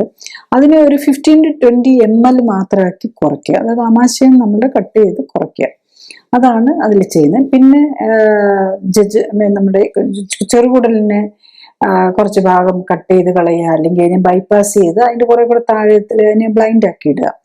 അപ്പൊ ഇങ്ങനെയൊക്കെയുള്ള ഓപ്പറേഷനുകളാണ് ചെയ്യുന്നത്. ഡെഫിനറ്റ്ലി ഇത്തരം ഓപ്പറേഷൻ ചെയ്യുമ്പം വെയിറ്റ് കുറയും. കാരണം എന്താണെന്ന് വെച്ച് കഴിഞ്ഞാൽ ഓപ്പറേഷൻ കഴിഞ്ഞ് കുറച്ച് നാളത്തേക്ക് ആകെ ലിക്വിഡ് ഡയറ്റ് ഒക്കെ കഴിക്കാൻ പറ്റുള്ളൂ, ഒന്നും കഴിക്കാൻ പറ്റില്ല. ആക്ച്വലി ഇത് വെയിറ്റ് കുറയുന്നത് എന്താണെന്ന് വെച്ച് കഴിഞ്ഞാൽ ഒന്ന് ഈ ജജനം ചില കുടലിന്റെ ഭാഗങ്ങൾ മുറിച്ചു മാറ്റിയതോടുകൂടി അവിടെ കുറെ ഒരു ഹോർമോണൽ വേരിയേഷൻ വരും. പിന്നെ ഒന്നും കഴിക്കാൻ പറ്റില്ല, സൈസ് കുറഞ്ഞു പോയില്ല, അപ്പൊ ഒന്നും കഴിക്കാൻ പറ്റില്ല. അവിടെ അല്ലെങ്കിൽ മുറിവുകളും വയറിനകത്ത് മുറിവും എല്ലാം കൂടെ വരുമ്പോൾ വിശപ്പ് ഉണ്ടാവുകയില്ല, ഉണ്ടെങ്കിലും കഴിക്കാനും പറ്റില്ല, കഴിക്കാച്ചാൽ തന്നെ ഛർദ്ദിക്കാൻ വരുന്ന പോലെ വരും. അതുകൊണ്ട് ഭക്ഷണം കഴിപ്പിക്കാതെ, അതായത് നമ്മൾ മനസ്സായിട്ട് കഴിക്കാതെ ഇരിക്കുന്നു, അതുകൊണ്ട് ബലമായിട്ട് കുടല് തന്നെ അല്ലെ ആമാശയും കുടലും ഒക്കെ മുറിച്ച് മാറ്റി വെച്ചിട്ട് ഭക്ഷണം കഴിക്കാതെ എടുക്കുന്ന ഒരു അവസ്ഥയിലേക്ക് വരുന്നത് കൊണ്ടാണ് ഈ വെയിറ്റ് കുറയുന്നത്. അപ്പൊ ഈ വെയിറ്റ് ഇങ്ങനെ ഫാസ്റ്റ് ആയിട്ട് കുറയുമ്പോൾ എന്ത് പറ്റുമെന്ന് ചോദിച്ചാൽ ഈ സ്കിന്നൊക്കെ തൂങ്ങി വരും. അതുമാത്രമല്ല ഇവർക്ക് ന്യൂട്രീഷൻ കറക്റ്റ് ആയിട്ട് ഉണ്ടാവുകയില്ല, കാരണം പിന്നെ ഇത്തിരി അല്ലേ കഴിക്കാവുള്ളൂ. അപ്പൊ നമ്മുടെ ഈ സാധാരണ ഭക്ഷണം അരിയും ഗോതമ്പും ഒക്കെ എന്ത് കഴിച്ച് കഴിഞ്ഞാൽ നമുക്ക് വേണ്ട ന്യൂട്രീഷനും കിട്ടിയില്ല. അപ്പൊ ഇതും കൂടെ വന്നു കഴിയുമ്പോൾ ഈ സ്കിന്നൊക്കെ തൂങ്ങി വന്ന് മൊത്തത്തിലൊരു ഹെൽത്തിലേക്ക് പോകാം. പിന്നെ ചില വൈറ്റമിൻസ് ഒക്കെ ഇപ്പൊ കുടലിന്റെ ഭാഗമൊക്കെ മുറിച്ച് കളഞ്ഞു കഴിഞ്ഞാൽ അതിന് ഈ ആമാശയത്തിലാണ് ശരിക്കും ഒരു ഇൻട്രിൻസിക് ഫാക്ടർ എന്ന് പറഞ്ഞിട്ട് പ്രത്യേക ഒരു ഇതുണ്ട്. അത് ഉണ്ടെങ്കിലേ നമുക്ക് B12 ഒക്കെ വൈറ്റമിൻ ബി കോംപ്ലക്സിലെ ഒരു B12 എന്ന് പറഞ്ഞ വൈറ്റമിനെ ഒക്കെ അബ്സോർബ് ചെയ്യാൻ തന്നെ പറ്റുള്ളൂ. അപ്പൊ അതൊന്നും പിന്നെ ഉണ്ടാവില്ല. അത് കാരണം അവർക്ക് ലൈഫ് ലോങ് ശരിക്കും ഈ B12 ഇഞ്ചക്ഷൻ എടുത്തുകൊണ്ടിരിക്കേണ്ടി വരും. പല മൾട്ടിപ്പിൾ ന്യൂട്രീഷണൽ ഡെഫിഷ്യൻസീസ് വരാം. ഇതൊക്കെയാണ് ഇത്തരം സർജറിയിലേക്ക് പോയി കഴിഞ്ഞു കഴിഞ്ഞാൽ ഉണ്ടാകുന്ന കോംപ്ലിക്കേഷൻ. പിന്നെ ഇതൊരു മേജർ സർജറിയാണ്. ഇപ്പൊ കീഹോള് വെച്ചൊക്കെ ചെയ്യാന്ന് പറഞ്ഞു കഴിഞ്ഞാലും സർജറി വെരി മേജർ സർജറിയാണ്. പലരും പല കോംപ്ലിക്കേഷൻസിലേക്കും പോകാനുള്ള സാധ്യതയും കൂടെ ഒരു സിമ്പിൾ സർജറി അല്ല എന്ന് മനസ്സിലാക്കണം. കാരണം ഈ കുടലിനകത്തൊക്കെ ഉള്ളത് ഇങ്ങനെ ഡൈജസ്റ്റീവ് എൻസൈംസ് ആണല്ലോ. അപ്പൊ അവിടെയൊക്കെ എന്തെങ്കിലും ഇതൊക്കെ സ്റ്റിച്ചൊക്കെ ഇടുവാണല്ലോ, അതൊക്കെ കറക്റ്റായിട്ട് സ്റ്റിച്ച് കൂടാതെ വരുവോ ലീക്കൊക്കെ വന്നു കഴിഞ്ഞാൽ ഒരു മേജർ കോംപ്ലിക്കേഷനിലേക്ക് പോവാം. അപ്പൊ അതൊക്കെ നമ്മൾ സൂക്ഷിക്കണം. അതാണ് നമ്മൾ ശ്രദ്ധിക്കേണ്ട ഒരു കാര്യം. പലരും ഉണ്ട് ഇങ്ങനെ ഇങ്ങനത്തെ ഓപ്പറേഷൻ കഴിഞ്ഞിട്ട് സെപ്റ്റിസീമിയ വന്ന്, റീനൽ ഫെയിലിയർ വന്ന്, പിന്നെ കിഡ്നി മാറ്റി വെച്ച് കഴിയുമ്പം ഈ സ്റ്റിറോയിഡ്സും ഇമ്യൂണോസപ്രസൻസും ഒക്കെ കഴിഞ്ഞ് പിന്നെ ക്യാൻസർ വന്ന്, അങ്ങനെ പല കോംപ്ലിക്കേഷൻസിലേക്കും പോയ ഈവൻ വെരി ഫേമസ് പേഴ്സണാലിറ്റീസ് ഒക്കെ അങ്ങനെ സർജറി ഒക്കെ ചെയ്ത് വിതിൻ 1 or 2 years മരിക്കുന്ന ഒരു സാഹചര്യത്തിലേക്കൊക്കെ വരേണ്ട വന്നിട്ടുണ്ട്. അപ്പൊ ഇത്തരം സർജറീസിനെ നമ്മൾ സിമ്പിൾ ആയിട്ട് കാണരുത് എന്നുള്ളതാണ്. പിന്നെ ഉള്ള ഒരു സർജറി ലൈപ്പോസെക്ഷനാണ്. കൊഴുപ്പ് മാത്രം സക്ക് ചെയ്ത് മാറ്റിക്കളയുന്നത്. അത് നമ്മൾ ചെയ്യുമ്പോൾ നമ്മൾ ശരിക്കും പറഞ്ഞു കഴിഞ്ഞാൽ അത് ഈ പുറമെ സ്കിന്നിനടിയിൽ ഇറങ്ങിയിരിക്കുന്ന കൊഴുപ്പിനെ മാത്രമേ അങ്ങനെ മാറ്റാൻ പറ്റുള്ളൂ. അപ്പം ഒരു 6-7 കിലോ ഒക്കെ വെയിറ്റ് കുറയ്ക്കാൻ അത് യൂസ്ഫുൾ ആയിരിക്കും. പക്ഷെ അതുകൊണ്ടൊരു മേജർ, അത് ശരിക്കും പറഞ്ഞ ഷേപ്പിങ്ങിന് വേണ്ടിയിട്ട് നമുക്ക് ബോഡി ഒന്ന് ഷേപ്പ് ചെയ്യാൻ, നമ്മൾ ലേഡീസൊക്കെ കറക്റ്റ് പെർഫെക്റ്റ് ഷേപ്പിലേക്കൊക്കെ കൊണ്ടുവരാൻ ബാക്കി ഓവർ വെയിറ്റ് എല്ലാം കളഞ്ഞു കഴിഞ്ഞിട്ട് വേണേൽ യൂസ് ചെയ്യാവുന്ന ഒരു ടെക്നിക്ക് മാത്രമാണ്. ഒരു വെയിറ്റ് റിഡക്ഷന് വേണ്ടി ലൈപ്പോസെക്ഷൻ ഒരു വലിയ ബെനിഫിഷ്യൽ ആയിട്ടുള്ള ഇതല്ല. പക്ഷെ ലൈപ്പോസെക്ഷനും അതിൻ്റെ കൂടെ ഈ സ്കിൻ പ്ലാസ്റ്റിക് സർജറിയും ഒക്കെ കൂടെ ചെയ്ത് പലതരം സർജറികളും ഈ ഒരു കോസ്മെറ്റിക് സർജറിയുടെ ഭാഗമായിട്ടും ചെയ്യാറുണ്ടെന്നുള്ളതാണ്. അപ്പൊ ഇതുവരെ നമ്മൾ ഈ കൊഴുപ്പ് കൂടുന്നത് കൊണ്ടും ഓവർ വെയിറ്റ് കൊണ്ടുള്ള പ്രോബ്ലംസ് പറഞ്ഞു. അതുപോലെ നമ്മൾ എന്താണ് അവൈലബിൾ ട്രീറ്റ്മെന്റ് എന്നുള്ള പറഞ്ഞു. ട്രീറ്റ്മെന്റിൽ നമുക്കറിയാം ഇഷ്ടംപോലെ കോംപ്ലിക്കേഷൻസും വരാം, മരുന്നാണേലും ഓപ്പറേഷൻ ആണേലും. അപ്പൊ എന്താണ് ഏറ്റവും സിമ്പിൾ ആയിട്ടും സേഫ് ആയിട്ടുള്ള സൊല്യൂഷൻ എന്നുള്ളതാണ്. അത് വളരെ ക്ലിയർ ആണ്. ഇത് ലൈഫ് സ്റ്റൈൽ കൊണ്ടാണ്. കൂടുതൽ കാലറി ഓവറായിട്ട് ഭക്ഷണം കഴിക്കുന്നു. കാലറി എന്തിനാ വരുന്നത്? കാർബോഹൈഡ്രേറ്റ്, അരി, ഗോതമ്പ്, മധുരം, ബേക്കറി ഐറ്റംസ്, ഇതിലെല്ലാം കാലറി റിച്ച് ആണ്. അതിനകത്ത് കാര്യമായിട്ടൊന്നും ന്യൂട്രീഷൻ വലിയ കാര്യമായിട്ടൊന്നും വരുന്നില്ല. അപ്പം ഈ സാധനങ്ങൾ നമ്മൾ ഒഴിവാക്കി അതേസമയത്ത് ന്യൂട്രീഷൻ കൂടുതലുള്ള വൈറ്റമിൻസും മിനറൽസും പ്രോട്ടീനും ഒക്കെ ഉള്ള ഇലക്കറികൾ, പ്രത്യേകിച്ച് ഇലക്കറികൾ, ലീഫി വെജിറ്റബിൾസ്, അതിലാണ് ഏറ്റവും കൂടുതൽ വൈറ്റമിൻസും മിനറൽസും ഉണ്ട്. അതുപോലെ പയറുവർഗ്ഗങ്ങൾ, നോൺ വെജ് കഴിക്കുന്നവർക്കാണെങ്കിൽ മോഡറേറ്റ് ആയിട്ട് ഫിഷ്, മീറ്റ്, എഗ്ഗ് പോലെയുള്ള ഐറ്റംസും കഴിക്കുക. വെയിറ്റ് കുറയ്ക്കാൻ ആഗ്രഹിക്കുന്നവർ ഇതാണ് ചെയ്യേണ്ടത്. അരി, ഗോതമ്പ്, മധുരം ഒക്കെ കുറയ്ക്കുക. ഫ്രൂട്ട്സ് കഴിക്കുകയാണെങ്കിൽ തന്നെ വാട്ടറി ആയിട്ടുള്ള ഫ്രൂട്ട്, അതും മോഡറേറ്റ് ആയിട്ട്. കാരണം അതിനകത്ത് ഫൈനലി വരുമ്പോൾ കൂടുതൽ കാർബോഹൈഡ്രേറ്റ് ആണ് വരുന്നത്. ഈവൻ പച്ചക്കറിയും സലാഡും എന്നൊക്കെ പറഞ്ഞ് ഓവറായിട്ട് എടുത്ത് കഴിച്ചാലൊന്നും വെയിറ്റ് കുറയില്ല. വെയിറ്റ് കുറയണമെങ്കിൽ നമ്മളൊരു കാലറി കണ്ടന്റ് ഒരു 650 കാലറിയിലേക്ക് കുറച്ച് എത്ര കുറയ്ക്കാൻ പറ്റുമോ അത്ര നല്ലത്. അപ്പോൾ നമുക്ക് ഏറ്റവും ബെസ്റ്റ് നമുക്കൊരു 650 എത്തിക്കാൻ പറ്റുകയാണെങ്കിൽ അത്ര എത്തിക്കുക. എന്നിട്ട് കൂടുതൽ എക്സസൈസ് ചെയ്യുകയും ചെയ്യാം. നമ്മുടെ ബോഡിയിലുള്ള ഫാറ്റ് ബേൺ ഔട്ട് ചെയ്യണം. പക്ഷെ ഉള്ളി പ്രോബ്ലം എന്താണെന്ന് ചോദിച്ചാൽ ഈ ന്യൂട്രീഷൻ കറക്റ്റായിട്ട് കിട്ടുകയും കൂടെ ചെയ്യണം. ഈ 650 കാലറി വെച്ചുകൊണ്ട് ഇങ്ങനെ ന്യൂട്രീഷൻ കറക്റ്റ് ചെയ്യുക എന്നുള്ളതാണ് നമ്മുടെ ഒരു ചാലഞ്ചായിട്ട് വരുന്നത്. നമ്മളെപ്പോഴും ഒരു ഡയറ്റ് ഒക്കെ പ്രിസ്ക്രൈബ് ചെയ്യുമ്പോൾ ഒരു 2000 കാലറി ബേസ്ഡ് ഡയറ്റാണ്. 2000 കാലറി ബേസ്ഡ് നല്ല സാമാന്യ ഫിസിക്കൽ ആക്ടിവിറ്റി ചെയ്യുന്ന ഒരാൾക്കാണ് നമുക്ക് 2000 കാലറി ഡയറ്റ് കിട്ടുന്നത്. അതിൽ നമുക്ക് അത്യാവശ്യം ന്യൂട്രീഷനൊക്കെ അഡ്ജസ്റ്റ് ചെയ്യാൻ പറ്റും. പക്ഷെ ലോ കാലറി ഡയറ്റിൽ ന്യൂട്രീഷൻ അഡ്ജസ്റ്റ് ചെയ്യാന്ന് പറഞ്ഞാൽ ഇറ്റ് ഈസ് ഓൾമോസ്റ്റ് ഇമ്പോസിബിൾ ആണ്. അതാണ് പലപ്പോഴും പലർക്കും ഈ വെയിറ്റ് കുറയ്ക്കാൻ പറ്റാത്തതിൻ്റെയും ഒരു റീസൺ വരുന്നത്. നമ്മളുടെ ബോഡിയിൽ ശരിക്കും പറഞ്ഞാൽ നമുക്ക് ഓൾമോസ്റ്റ് 57 ന്യൂട്രിയൻസ് വേണം. അതിൽ ഏറ്റവും പ്രധാനം വെള്ളവും ഓക്സിജനോ, അത് പിന്നെ നമുക്ക് പ്ലെന്റി കിട്ടും. ബാക്കിയുള്ള 55 items, 14 vitamins, 14 minerals, almost 20 amino acids, പിന്നെ 4 ഫാറ്റി ആസിഡ്സ്, അതിൽ തന്നെ ഒമേഗ 3യും 6ഉം വേണം.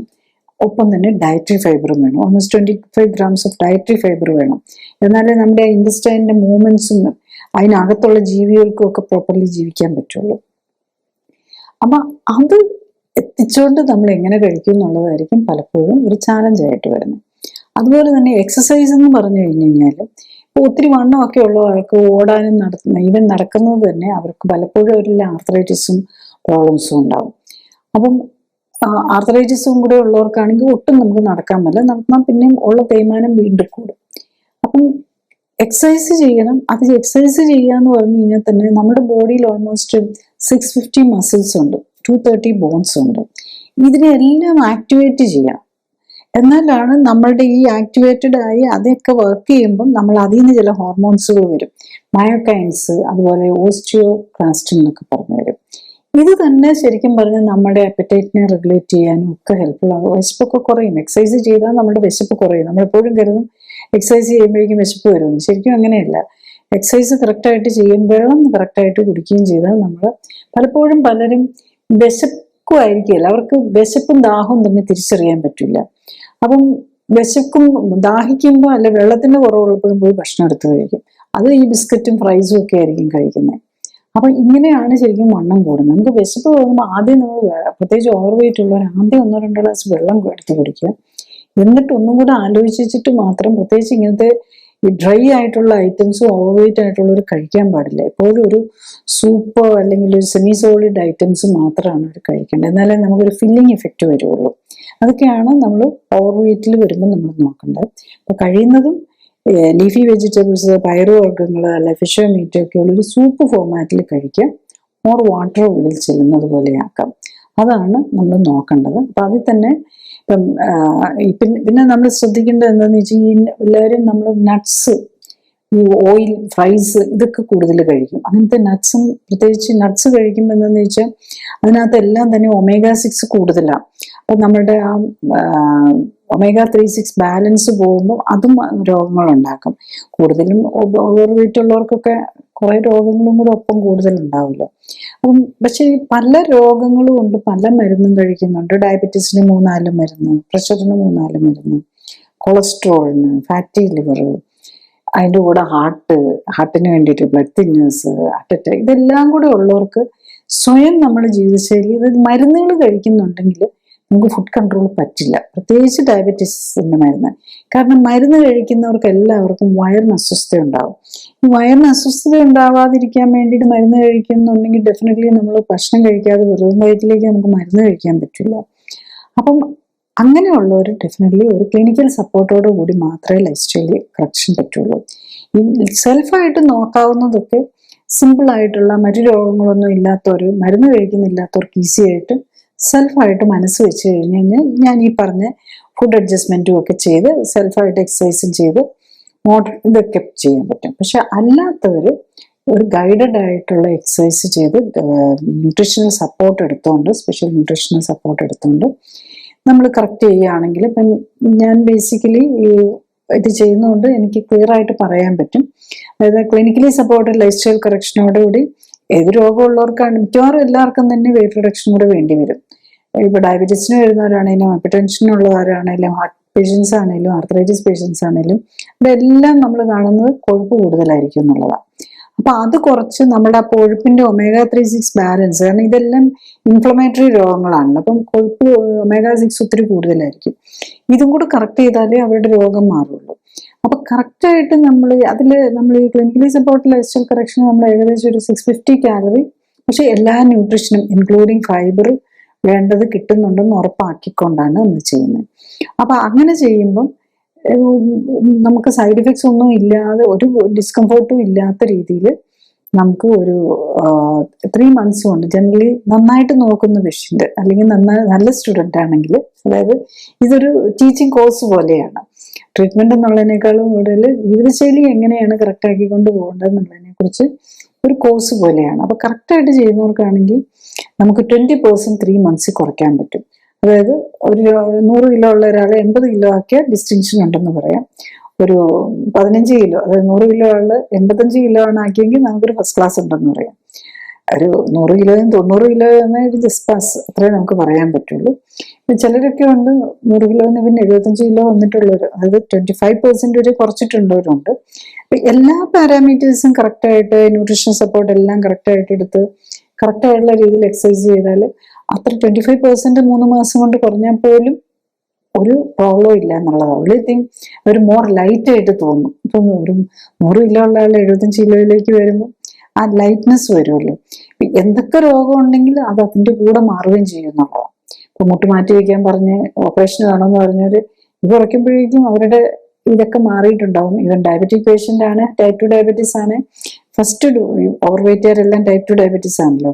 ഫസ്റ്റ് ഡേ തന്നെ എത്ര ഡയബറ്റിക് മെഡിസിനും ഇൻസുലിനും ഉണ്ടെങ്കിലും നമുക്ക് നിർത്തിയിട്ട് നമ്മൾ വെറുതെ ഇനിയിപ്പോൾ കൂടുമോ, ഈ ഇത്ര മരുന്ന് കഴിച്ചുകൊണ്ടെങ്കിൽ ഞാൻ നിർത്തിയാൽ എങ്ങനെയാണ്? ഒന്നും പേടിക്കേണ്ട കാര്യമില്ല. നമ്മൾ ഷുഗർ കുറയ്ക്കാൻ വേണ്ടിയിട്ടല്ലേ നമ്മൾ ഈ മരുന്ന് കഴിക്കുന്നത്. വീട്ടിലിരുന്ന് തന്നെ ഷുഗർ നോക്കാമല്ലോ. അപ്പൊ ഷുഗർ തന്നെ നമുക്ക് തന്നെ കാണാം. ഡയബറ്റീസിന് മരുന്നെടുത്തിട്ട് കുറയാത്ത ഷുഗർ മരുന്നില്ലാതെ കുറഞ്ഞുകൊണ്ട് വരുന്നത് നമുക്ക് കാണാൻ പറ്റും എന്നുള്ളത്. അത് ഷുഗറിന്റെ ഒക്കെ കാര്യം വിതിൻ 2 hours നമുക്ക് റിസൾട്ട് അറിയാം. യൂഷ്വലി എത്ര ഷുഗർ കൂടി നിൽക്കുന്നവർക്കാണെങ്കിലും കറക്റ്റായിട്ട് നോക്കുവാണെങ്കിൽ വിതിൻ 24 hours ഷുഗർ നോർമൽ ആവും എന്നുള്ളതാണ്.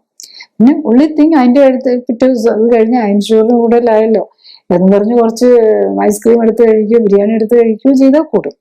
അത് നമ്മൾ കറക്റ്റ് ചെയ്ത് എല്ലാം സ്റ്റെബിലൈസ് ചെയ്തിട്ട് വേണം നമ്മൾ അങ്ങനത്തെ കാർബോഹൈഡ്രേറ്റ് ഡയറ്റിലേക്ക് പതുക്കെ പതുക്കെ കൊണ്ടുവരാനായിട്ട്.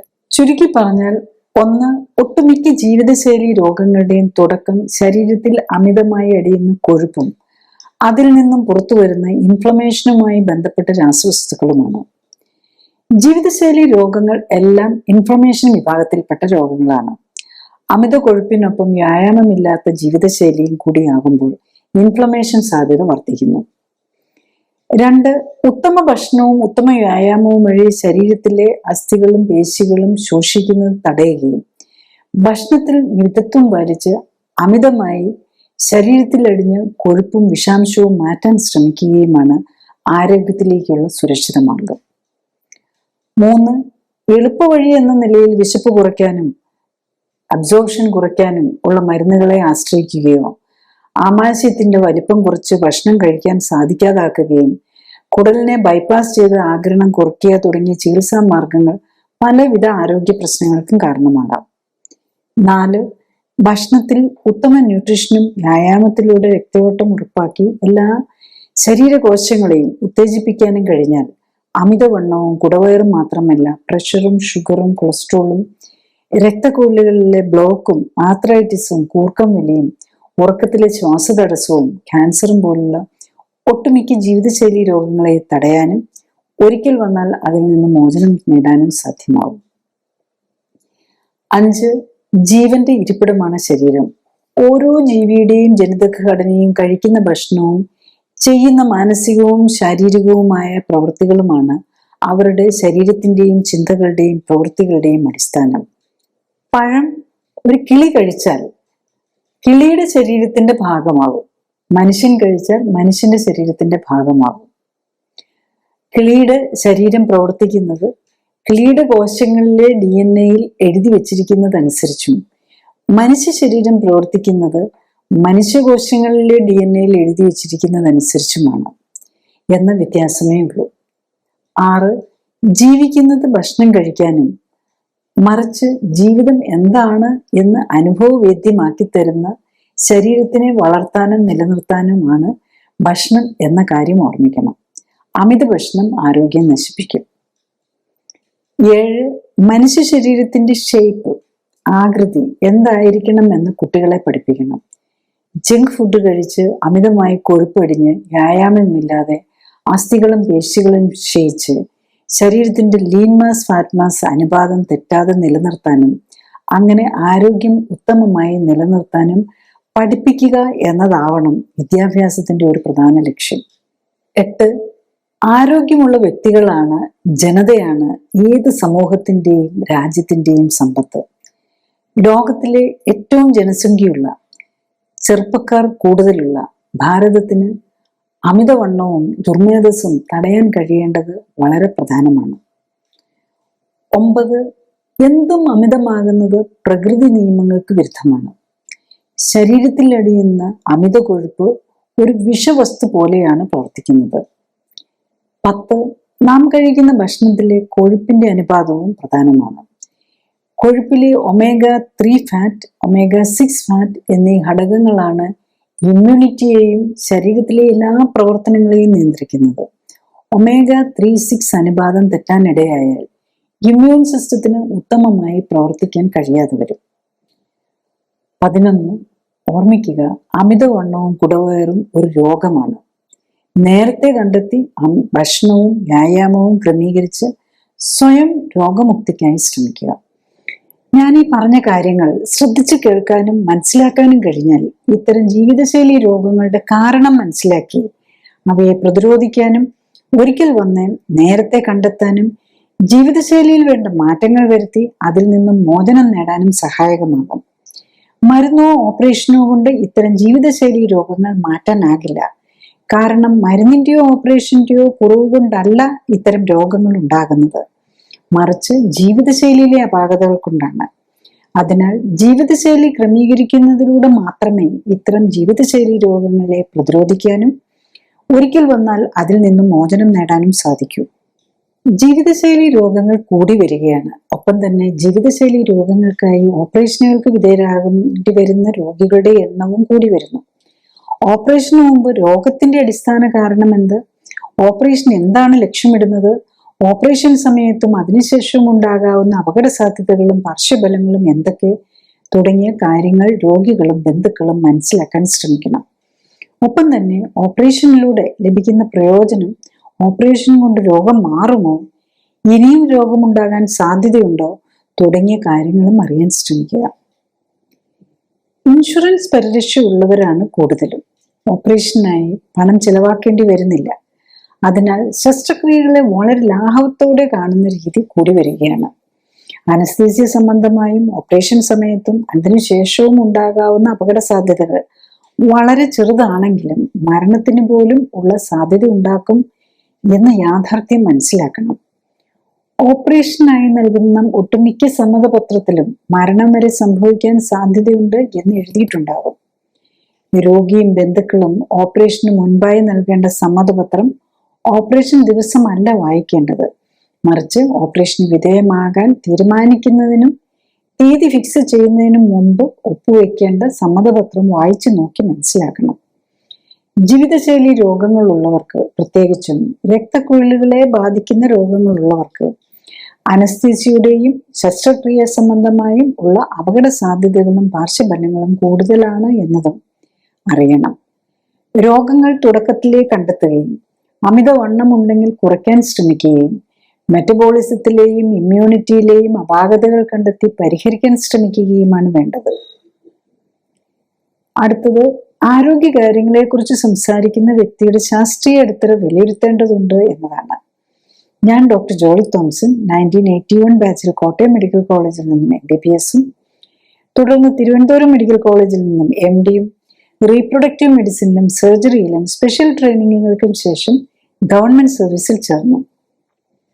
97-ൽ റിസൈൻ ചെയ്ത ശേഷം എറണാകുളത്ത് തേവരയിൽ ലൈഫ് കെയർ സെന്ററിൽ മരുന്നുകളും ശസ്ത്രക്രിയകളും ഒഴിവാക്കി ക്ലിനിക്കൽ സപ്പോർട്ടോടെയുള്ള ജീവിതശൈലി ക്രമീകരണത്തിലൂടെ ജീവിതശൈലിയുമായി ബന്ധപ്പെട്ട രോഗങ്ങൾ തടയുന്നതിലും ചികിത്സിച്ചു മാറ്റുന്നതിലും ഊന്നൽ നൽകുന്നു. മോഡേൺ മെഡിസിനിൽ ഉപയോഗിക്കുന്ന മരുന്നുകളും ഓപ്പറേഷനുകളും ഫിസിയോതെറാപ്പിയും ഇമ്മ്യൂണിറ്റിയെ എങ്ങനെ സ്വാധീനിക്കുന്നു എന്നതിനെക്കുറിച്ച് പഠനങ്ങൾ നടത്തി. ഈ പഠനങ്ങളുടെ വെളിച്ചത്തിൽ ഇമ്മ്യൂണിറ്റിയെ ഉത്തേജിപ്പിക്കാനുള്ള പോഷക മിശ്രിതങ്ങളും ഓക്സിഫ്ലെക്സ് എന്ന പ്രത്യേക വ്യായാമ രീതിയും ഡെവലപ്പ് ചെയ്തു. ഈ പോഷക മിശ്രിതങ്ങളുടെയും ഓക്സിഫ്ലെക്സ് വ്യായാമത്തിന്റെയും സഹായത്തോടെ കോശങ്ങളെ ശാക്തീകരിച്ച് രോഗമുക്തിയെ സഹായിക്കാനും ആരോഗ്യം ഉത്തമമാക്കാനും നിലനിർത്താനും സഹായിക്കുന്ന സെൽ ആക്ടിവേഷൻ എന്ന നൂതന ചികിത്സാ രീതിയും ഡെവലപ്പ് ചെയ്തു. അടുത്തതായി, എന്താണ് ക്ലിനിക്കലി സൂപ്പർവൈസ്ഡ് ആൻഡ് സപ്പോർട്ടഡ് ജീവിതശൈലി ക്രമീകരണം എന്നതാണ്. ക്ലിനിക്കലി സൂപ്പർവൈസ്ഡ് ജീവിതശൈലി ക്രമീകരണത്തിൽ ശരീരഘടനയും ശരീരത്തിലെ കൊഴുപ്പിന്റെ അളവും കണ്ടെത്തുകയും ഒപ്പം തന്നെ ഉത്തമ ശരീരഘടന എന്തായിരിക്കണം എന്ന് കണ്ടെത്തുകയുമാണ് ആദ്യഘട്ടം. രണ്ടാമതായി, രക്തപരിശോധനകൾ നടത്തി ഹൃദയം, രക്തക്കുഴലുകൾ, കിഡ്നി, ലിവർ തുടങ്ങിയ അവയവങ്ങളുടെ ആരോഗ്യസ്ഥിതിയും ഇമ്മ്യൂൺ സ്റ്റാറ്റസും ഹോർമോണുകളുടെയും പോഷകങ്ങളുടെയും ലെവലും ശരീരത്തിന് ചേരുന്ന ഭക്ഷ്യവസ്തുക്കൾ ഏതൊക്കെ എന്ന് മനസ്സിലാക്കാൻ ശ്രമിക്കുകയുമാണ്. മൂന്നാമതായി, ഉത്തമ ശരീരഘടനയിൽ എത്താനായി വേണ്ട ജീവിതശൈലി ക്രമീകരണങ്ങളാണ്. രോഗിയുടെ പ്രത്യേകതകൾ അനുസരിച്ച് ഉത്തമ ന്യൂട്രീഷനും വ്യായാമവും നൽകുന്നതിനൊപ്പം ശരീരത്തിലെത്തുന്ന വിഷാംശം കുറയ്ക്കാനുമാണ് ഇതിൽ ശ്രമിക്കുന്നത്. ശരീരകോശങ്ങൾക്ക് പ്രവർത്തിക്കാൻ ഉത്തമമായ സാഹചര്യം ഒരുക്കുന്നതിലൂടെ ജീവനാധാരമായ മെറ്റബോളിക് അഥവാ രാസപ്രവർത്തനങ്ങളുടെ സമതുലിതാവസ്ഥ വീണ്ടെടുക്കുകയും നിലനിർത്തുകയുമാണ് ലക്ഷ്യം. ജീവിതശൈലി ക്രമീകരണത്തിലൂടെ രക്തയോട്ടവും മെറ്റബോളിക് പ്രവർത്തനങ്ങളും ഹോർമോൺ ബാലൻസും ഇമ്മ്യൂണിറ്റിയും ശരീരഘടനയും ഉത്തമമാക്കാനും നിലനിർത്താനും കഴിഞ്ഞാൽ ഒട്ടുമിക്ക ജീവിതശൈലി രോഗങ്ങളെയും പ്രതിരോധിക്കാനാകും. മാത്രമല്ല, വർഷങ്ങളായി മരുന്ന് കഴിക്കുന്നവർക്ക് പോലും രോഗം മൂർച്ഛിച്ച് അവയവങ്ങൾ തീരെ നശിക്കുന്നതിന് മുൻപെങ്കിലും കേടായ ശരീരകോശങ്ങളുടെ പുനർനിർമ്മിതിക്ക് ആവശ്യമായ പോഷകങ്ങൾ നൽകാനും വിഷാംശം ശരീരത്തിൽ എത്തുന്നത് തടയാനും ശരീരകോശങ്ങളെ എല്ലാം ഉത്തേജിപ്പിക്കാനുതകുന്ന വ്യായാമത്തിലൂടെ എല്ലാ ശരീരകോശങ്ങൾക്കും വേണ്ട രക്തയോട്ടം ലഭിക്കുന്നു എന്നുറപ്പാക്കാനും വേണ്ട ജീവിതശൈലി ക്രമീകരണത്തിന് തയ്യാറായാൽ പ്രമേഹവും പ്രഷറും ഹൃദ്രോഗവും അലർജിയും ആസ്മയും ആർത്രൈറ്റിസും ക്യാൻസറും പോലുള്ള ഒട്ടുമിക്ക ജീവിതശൈലി രോഗങ്ങളിൽ നിന്നും അവയ്ക്കായി കഴിക്കുന്ന മരുന്നുകളിൽ നിന്നും വേണ്ടിവരാവുന്ന ഓപ്പറേഷനുകളിൽ നിന്നും ഒക്കെ മോചനം നേടാനും കഴിയുന്നതേ ഉള്ളൂ. നെക്സ്റ്റ് നമുക്ക് എന്താണ് clinically supported life style correction കൊണ്ട് ഈ ഒബേസ് ആയിട്ടുള്ള അല്ലെങ്കിൽ അമിതവണ്ണം ഉള്ളവർക്ക് എന്ത് ബെനിഫിറ്റ് ആണെന്ന്. അപ്പം ഞാൻ ബേസിക്കലി ജസ്റ്റ് അമിതവണ്ണം ഉള്ളവരുടെ കാര്യങ്ങളല്ല പറയുന്നത്. അമിതവണ്ണം അതിൻ്റെ കൂടെ രോഗങ്ങളും കൂടെ ഉള്ളവരാണ്. നമ്മൾ എല്ലാ രീതിയിലുള്ള രോഗമൊന്നും ഇല്ലാതെ അമിതവണ്ണം മാത്രം, പ്രത്യേകിച്ച് ഈ ലേഡീസൊക്കെ ആണെങ്കിൽ കല്യാണത്തിന് മുമ്പ് ഒന്ന് ഷേപ്പ് ആകണം അങ്ങനെയൊക്കെ ഒന്ന് നോക്കുന്നവരുണ്ട്. അല്ലെങ്കിൽ ജസ്റ്റ് വെയിറ്റ് കറക്റ്റ് ചെയ്ത് എനിക്ക് ഇതാവണം. യൂഷ്വലി മോഡൽസ് പോലെയുള്ളവരോ അല്ലെങ്കിൽ ഈ ഇതിലുണ്ടല്ലോ എയർ ഹോസ്റ്റസിൻ്റെ ഒക്കെ സെലക്ഷന് വേണ്ടിയിട്ട് ഈവൻ മറ്റ് ഉള്ള ജോബ് സംബന്ധമായും ഒക്കെ കറക്റ്റ് ചെയ്യാനായിട്ട് പലരും ഇത് വരുന്നുണ്ട്. അപ്പം രോഗമുള്ളത് പോയിന്റ് ഓഫ് വ്യൂയിലും കൂടെയാണ് ഞാൻ ഇതിനകത്ത് എക്സാമ്പിൾസ് പറയുന്നത്. കാരണം രോഗവും ഒബേസിറ്റിയും കൂടെ ആയിട്ട് നമ്മൾ കണക്ട് ചെയ്ത് വേണമല്ലോ. അപ്പം ഇദ്ദേഹം ഒരു 68 വയസ്സുള്ള മെയിലാണ്. 172 സെന്റിമീറ്റർ പൊക്കവും 106 കിലോയാണ് തൂക്കം. അദ്ദേഹത്തിന് പ്രഷറുണ്ട്, ഷുഗറുണ്ട്, തൈറോയിഡിന്റെ ഒരു പ്രശ്നമുണ്ട്. ഇതിനൊക്കെ മരുന്ന് കഴിക്കുന്നുണ്ട്. പക്ഷെ ഏറ്റവും പ്രസിംഗ് ആയിട്ടുള്ള പ്രോബ്ലം വെരിക്കോസ് വെയിൻ ആണ്. വെരിക്കോസ് വെയിനിന് വേണ്ടിയിട്ട് പല പ്രാവശ്യം ഓപ്പറേഷൻ ചെയ്തിട്ടുണ്ട്. അതായത് 2000 വെയിൻ സ്ട്രിപ്പിംഗ് എന്ന് പറഞ്ഞ് ഒരു ഓപ്പറേഷൻ, അതായത് വെയിൻ തന്നെ എടുത്തു കളഞ്ഞു, രക്തക്കുഴലുകളെ തന്നെ. ശരിക്കും പറഞ്ഞു കഴിഞ്ഞാൽ രക്തക്കുഴലുകളെ എടുത്തു കളയുന്നതോടുകൂടി വെയിൻ സ്ട്രിപ്പിംഗ് ചെയ്യുമ്പോൾ നമുക്ക് ബ്ലഡ് ഓടാനുള്ള വഴിയും കൂടി ഇല്ലെന്നാക്കി കളയുക. ശരിക്കും ഒരു കറക്റ്റ് ആയിട്ടുള്ള രീതി അല്ലത്. സയന്റിഫിക്കലി നമ്മൾ നോക്കിയാൽ അതൊരു കറക്റ്റ് അല്ല. ഈ വെയിൻ ഉള്ളതും കൂടി എടുത്തു കളയാന്നുള്ളത് ശരിയാണ്. അന്നേരം കുറച്ച് ഭംഗി അവൻ്റെ വലിയ തടിച്ചെടുക്കുന്ന വെയിനൊന്നും കാണുകയില്ല. പക്ഷെ കുറച്ച് കഴിയുമ്പോഴേക്കും പ്രോബ്ലംസിലേക്ക് വരും. ഇദ്ദേഹം തന്നെ അതിനൊരു എക്സാമ്പിളാണ്. ആ സർജറി കറക്റ്റ് അല്ല, അങ്ങനെ ചെയ്താൽ ഫ്യൂച്ചറിൽ പ്രോബ്ലം വരുമെന്നുള്ളതിന്. അത് കഴിഞ്ഞ് 2021 അയാൾക്ക് വീണ്ടും സർജറി ചെയ്തു, ലേസർ സർജറി ചെയ്തു. ഇപ്പൊ എന്താ പ്രോബ്ലം എന്ന് ചോദിച്ചു കഴിഞ്ഞാൽ നോൺ ഹീലിംഗ് അൾസറാണ്. ഓൾമോസ്റ്റ് 1 ഇയർ ആയിട്ട് കാലിന് വേദനയും നീരും പഴുപ്പുമാണ്. അപ്പൊ ഉറങ്ങാൻ പോലും പറ്റാത്തുള്ള ഒരവസ്ഥയാണ്. നീർക്കെട്ടും ഇൻഫെക്ഷനും എല്ലാം കൂടെ ഉണ്ടെന്നുള്ളത്. ആ സ്റ്റേജിലാണ് ഇദ്ദേഹം വരുന്നത്. ടെസ്റ്റുകളുടെ ഒന്നും ഞാൻ ഒത്തിരി ഡീറ്റെയിലേക്ക് പോകുന്നില്ല, ഒത്തിരി ടൈം എടുക്കും. ഒത്തിരി പല ന്യൂട്രീഷണൽ, ഒത്തിരി ഓവർ വെയിറ്റ് ഉണ്ടെങ്കിലും പല ന്യൂട്രീഷണൽ ഡെഫിഷ്യൻസി ഉണ്ട്. മരുന്ന് കഴിക്കുന്നുണ്ടെങ്കിലും ഡയബറ്റീസ് അത്ര കൺട്രോൾഡ് അല്ല. കൊളസ്ട്രോളും ട്രൈഗ്ലിസറൈഡും ഒക്കെ ഒത്തിരി കൂടുതലുണ്ട്. ഈവൻ യൂറിൻ മൈക്രോ ആൽബുമിൻ ഉണ്ട്, കിഡ്നിയെ ബാധിച്ചിട്ടുണ്ട്. കാരണം പ്രഷറും ഷുഗറും ഉണ്ട്, അതിൻ്റെ കൂടെ ഒബേസിറ്റിയാണ്. അപ്പം പിന്നെ ഈ ഇൻഫ്ലമേറ്ററി മാർക്കേഴ്സ് ഒത്തിരി കൂടുതലാണ്. ലിവർ, ഫാറ്റി ലിവർ, ഇത് നാച്ചുറലി എല്ലാവർക്കും ഉണ്ടാകും. ഫാറ്റി ലിവറും ലിവർ സിറോസിന്റെ തുടക്കമുണ്ട്. ന്യൂട്രീഷണൽ ഡെഫിഷ്യൻസീസ് ഉണ്ട്. തൈറോയിഡിന്റെ മെഡിസിൻസ് എടുക്കുന്നുണ്ടുകൊണ്ട് തൈറോയിഡ് ഹോർമോൺ കൺട്രോളിലാണ്. അല്ല, ഈവൻ TSH ഈ മരുന്നൊക്കെ ഉണ്ടായിട്ട് എന്നിട്ട് TSH കൂടുതലാണ്, TPOയും AMM ഒക്കെ കൂടുതലാണ്. അപ്പൊ അതാണ് ഇദ്ദേഹത്തിന്റെ സിറ്റുവേഷൻ. ആൻഡ് നമ്മൾ റിസൾട്ടിലേക്ക് വന്ന് നോക്കിക്കഴിഞ്ഞു കഴിഞ്ഞാൽ ബേസിക്കലി ഇദ്ദേഹത്തിന്റെ ഡയബറ്റീസിന്റെ മരുന്നൊക്കെ നമ്മൾ ഫസ്റ്റ് ഡേ തന്നെ നിർത്തും. ഇതിന് വീക്കായപ്പോൾ തന്നെ 2 ആഴ്ച ആയപ്പോഴേക്കും പ്രഷറിന്റെ മരുന്ന് കുറച്ചുകൊണ്ട് വന്ന് നിർത്തി. പിന്നെ ആകെ ഉള്ളത് ഒരു തൈറോയിഡിൻ്റെ നമ്മൾ യൂഷ്വലി കുറച്ചുകൊണ്ട് വന്ന് നിർത്താൻ കുറച്ചും കൂടെ സമയമെടുക്കും. 3 months ആയപ്പോഴേക്കും ഈവൻ തൈറോയിഡിന്റെ മരുന്ന് പോലും, തൈറോക്സിൻ പോലും ഇല്ലാതെ തന്നെ തൈറോയ്ഡ് ലെവല് കറക്റ്റ് ആയെന്നുള്ള. പക്ഷെ ഓട്ടോഇമ്യൂൺ ആന്റിബോഡി ലെവല് കറക്റ്റ് ചെയ്യാനായിട്ട് കുറച്ചും കൂടെ സമയമെടുക്കും. അത് ഫുള്ളി ഇതാക്കിയാൽ മാത്രമേ പറ്റുള്ളൂ. അതായത് ഇത്രയും 106 കിലോ ഉണ്ടല്ലോ, അദ്ദേഹത്തിന് ശരിക്കും പറഞ്ഞു കഴിഞ്ഞു കഴിഞ്ഞാൽ 172 സെന്റിമീറ്റർ ഉള്ളൂ. മാക്സിമം ആകാവുന്ന 70 കിലോയാണ്. അത് 3 മാസം കൊണ്ട് ആക്ച്വലി ഒരാഴ്ച കൊണ്ട് തന്നെ 106 കിലോയിൽ നിന്ന് 102 വന്നു, 4 കിലോ കുറച്ചെന്നുള്ളതാണ്. ഫൈനലി ബേസിക്കലി ഒരു 90 ദിവസം ആയപ്പോഴേക്കും 86 കിലോയിലേക്ക് വരാൻ പറ്റി. അപ്പോൾ ഓൾമോസ്റ്റ് 20 kg കുറയ്ക്കാൻ പറ്റിയെന്നുള്ളത് ഇറ്റ്സ് എ വെരി ഗുഡ് റിസൾട്ടാണ്. അപ്പം അദ്ദേഹത്തിന് അതിനുള്ളിൽ ഒരു 2 മാസം ആയപ്പോഴേക്കും 1 month ആയപ്പോൾ തന്നെ കാലിന്റെ വേദനയും ബുദ്ധിമുട്ടുകളും എല്ലാം മാറി. അപ്പോഴേക്കും 3 months ആയപ്പോഴേക്കും അദ്ദേഹത്തിന് വീണ്ടും ജോലി ചെയ്യാനുള്ള, കാരണം അതുവരെ 68 വയസ്സാണെങ്കിലും കുറച്ച് ഫൈനാൻഷ്യലി കുറച്ച് പ്രോബ്ലംസ് ഉള്ളവരാണ്. അവർക്ക് അപ്പോഴും ജോലി ചെയ്തുകൊണ്ടിരിക്കുന്നതാണ്, ഒരു സ്വന്തം നിലയിലുള്ള ജോലികൾ, ഷോപ്പൊക്കെ പോലെയുള്ള ചെയ്തുകൊണ്ടിരിക്കുന്നതാണ്. അപ്പൊ അദ്ദേഹത്തിന് ജോലിയിലേക്കൊക്കെ തിരിച്ചു കയറി സ്വന്തം കാര്യങ്ങളെല്ലാം ചെയ്യാനുള്ള നിലയെത്തി. പക്ഷെ ഐഡിയലി നമ്മളിപ്പോൾ 86 വരെ ആയിട്ടുള്ളൂ, ഇനി എത്രയാണെങ്കിലും ഒരു 10 കിലോയും കൂടെ കുറയ്ക്കണം. ഐഡിയലി ശരിക്കും പറഞ്ഞാൽ ഈ പ്രായത്തില് 172 സെന്റിമീറ്റർ ഉള്ള ഒരാൾക്ക് ഇത് ഹെൽത്ത് ഇഷ്യൂസും ഉണ്ട്. അപ്പൊ ശരിക്കും ഇവരൊരു 60-65 കിലോയിൽ നിർത്തേണ്ടതാണ്. അപ്പം ഫ്യൂച്ചറിൽ അത്രയും കുറയ്ക്കാനാണ് നമ്മൾ അഡ്വൈസ് കൊടുത്തിരിക്കുന്നത്. അപ്പൊ അതാണ് നമ്മൾ എക്സ്പെക്ട് ചെയ്യുകയും ചെയ്യുന്നത്. അടുത്ത ഒരു ലേഡിയാണ്, 141 സെന്റിമീറ്റർ പൊക്കം, 70 കിലോ വെയിറ്റ്. അവരുടെ പ്രോബ്ലം എന്താന്ന് വെച്ചാൽ ഒട്ടും ശരിക്കും വീൽ ചെയറിലായിപ്പോയി, നടക്കാൻ പറ്റൂല. ഒരു 1-2 കഷ്ടി ഒരു വോക്കറിലൊക്കെ വെച്ച് നോക്കിയാൽ ഫ്യൂ സ്റ്റെപ്പ് നടക്കാം, ആ നിലയിലാണ്. ശരിക്കും അവർ വരുന്നത് തന്നെ വീൽ ചെയറിൽ, അല്ല നടന്നൊന്നും കൊണ്ടുവരാവുന്ന പറ്റുന്ന ഒരു സ്റ്റേജ് അല്ല. യൂഷ്വലി നമ്മൾ നടന്നു വരാത്ത നമ്മൾ ഒരു ബേസിക് ഹെൽത്ത് വേണമെന്നുള്ളതാണ്. നടന്ന് വരാൻ പറ്റുന്നവർ മാത്രമാണ് നമ്മൾ ഈ ക്ലിനിക്കലി സപ്പോർട്ടഡ് ലൈഫ് സ്റ്റൈൽ കറക്ഷന് നമ്മൾ എടുക്കാറുള്ളൂ. പക്ഷെ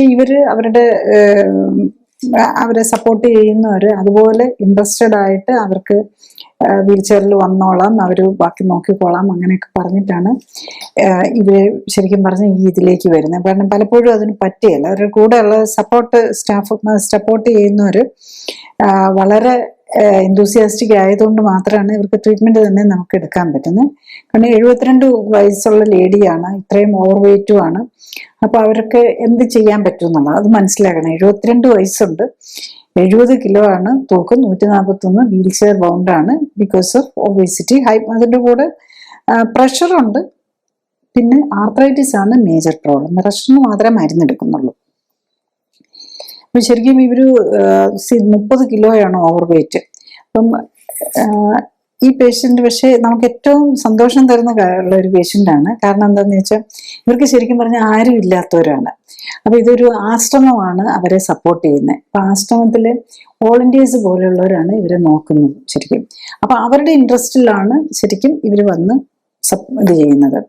അപ്പം 70 കിലോ ഉണ്ടായിരുന്ന ആള് 1 മാസം കൊണ്ട് ഒരു 63 കിലോയിലേക്ക് കുറഞ്ഞു. കറക്റ്റ് 10%, അതാണ് നമുക്ക് മാക്സിമം കുറയ്ക്കാൻ പറ്റുന്ന നമ്മൾ പറയുന്നത് അതാണ്. പക്ഷെ അവര് ആ റേഞ്ചിലേക്ക് 63 കിലോയിലേക്ക് 63.4 കിലോ, ശരിക്കും 0.4-6 കുറവ്, അത്രയേ ഉള്ളൂ. അത്രയും കുറച്ചു എന്നുള്ളതാണ്.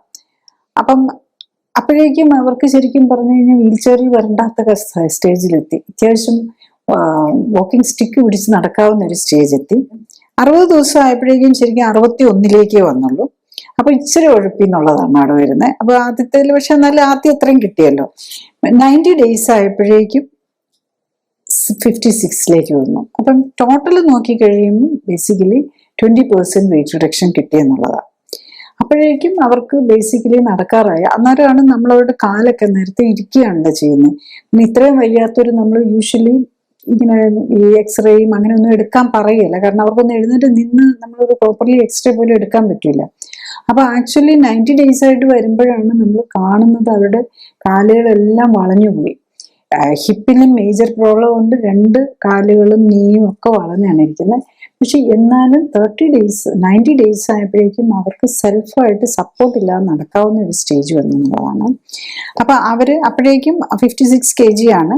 ആക്ച്വലി അവർ 120 days ആയപ്പോഴേക്കും അവർ അറൗണ്ട് 51 kg വന്നു. ഇനിയിപ്പോ അവരുടെ വെയിറ്റ് ഇനിയും കുറയേണ്ടതുണ്ട്. അവരെ സപ്പോർട്ട് ചെയ്യുന്നവർ നന്നായിട്ട് നോക്കുന്നുള്ളത് കൊണ്ടാണ് ഇതൊക്കെ പോസിബിൾ ആകുന്നത്. പിന്നെ അതും ഇതുമൊക്കെ ഭക്ഷണം വേണമെന്ന് പറഞ്ഞാൽ ഇവർ കൊടുക്കില്ല. അപ്പൊ അത്രയ്ക്ക് സ്ട്രിക്റ്റ് ആയിട്ട്, അതായത് ഈ നമ്മളൊരു സിമ്പതി കാണിച്ചോ, അയ്യോ ഒന്നും കഴിക്കുന്നില്ലല്ലോ ചോദിക്കുമ്പോൾ അതൊക്കെ കൊടുക്കാന്ന് വെച്ച് കഴിഞ്ഞാൽ നടക്കുകയില്ല. വെയിറ്റ് റിഡക്ഷൻ പറ്റില്ല. അപ്പോൾ വെയിറ്റ് റിഡക്ഷൻ പ്രത്യേകിച്ച് ഒബേസിറ്റിയും ഇങ്ങനെയുള്ളവർ നമ്മൾ നോക്കുമ്പോൾ കുറച്ച് നമ്മൾ സിമ്പത്തി വെച്ച് അയ്യോ ഒന്നും ചോദിച്ചാൽ എങ്ങനെ കൊടുക്കാതിരിക്കുന്നതെന്നൊന്നും നോക്കിയാൽ പറ്റൂല. നമ്മൾ ഈ സപ്പോർട്ട് ന്യൂട്രീഷനകത്ത് നമുക്ക് വേണ്ടതെല്ലാം കിട്ടുന്നുണ്ടെന്ന് ഉറപ്പാക്കുന്നുണ്ട്. പിന്നെ അതുപോലെ ബാക്കി ബ്ലഡ് പാരാമീറ്റേഴ്സും എല്ലാം നോക്കിക്കൊണ്ടാണല്ലോ ചെയ്യുന്നത്. അപ്പൊ അത് കറക്റ്റായിട്ട് കൊടുക്കുന്ന സപ്പോർട്ട് ന്യൂട്രീഷൻ കറക്റ്റായിട്ട് കഴിക്കുക. കൂടാതെ പറയുന്ന അളവിൽ കുറച്ച് ഫിഷോ മീറ്റോ ഇലക്കറികളോ വാട്ടോ നമുക്ക് വേണ്ടത് കഴിക്കാം. ഇത് കൂടാതെ ആഴ്ചയിൽ ഒരു ദിവസം ഇഷ്ടമുള്ളത് എന്ത് വേണേലും കഴിക്കാം. അപ്പം നമ്മൾ അതെല്ലാം അബ്സോർബ് ചെയ്യാതിരിക്കാനായിട്ട് ഉള്ള മരുന്നുകൾ, മെഡിസിൻസും ഉണ്ട്. ഇപ്പം അബ്സോർപ്ഷൻ കുറയ്ക്കാനുള്ള മെഡിസിൻസും ഉണ്ട്. അതുപോലെ ആ ഇൻഡസ്റ്റൈൻ ഒന്ന് ക്ലിയർ ചെയ്യാൻ, നമ്മുടെ ഇൻഡസ്റ്റൈൻ്റെ മോട്ടിലിറ്റി കൂട്ടി കളയാണ്. അപ്പം ആഴ്ചയിൽ ഒരു ദിവസം നമുക്ക് എത്രയാണെങ്കിലും ക്രേവിങ് വരുമല്ലോ, ഇഷ്ടമുള്ളതൊക്കെ കഴിക്കാം. ബാക്കിയുള്ള ദിവസം സ്ട്രിക്റ്റ് ആയിട്ട് നോക്കണം.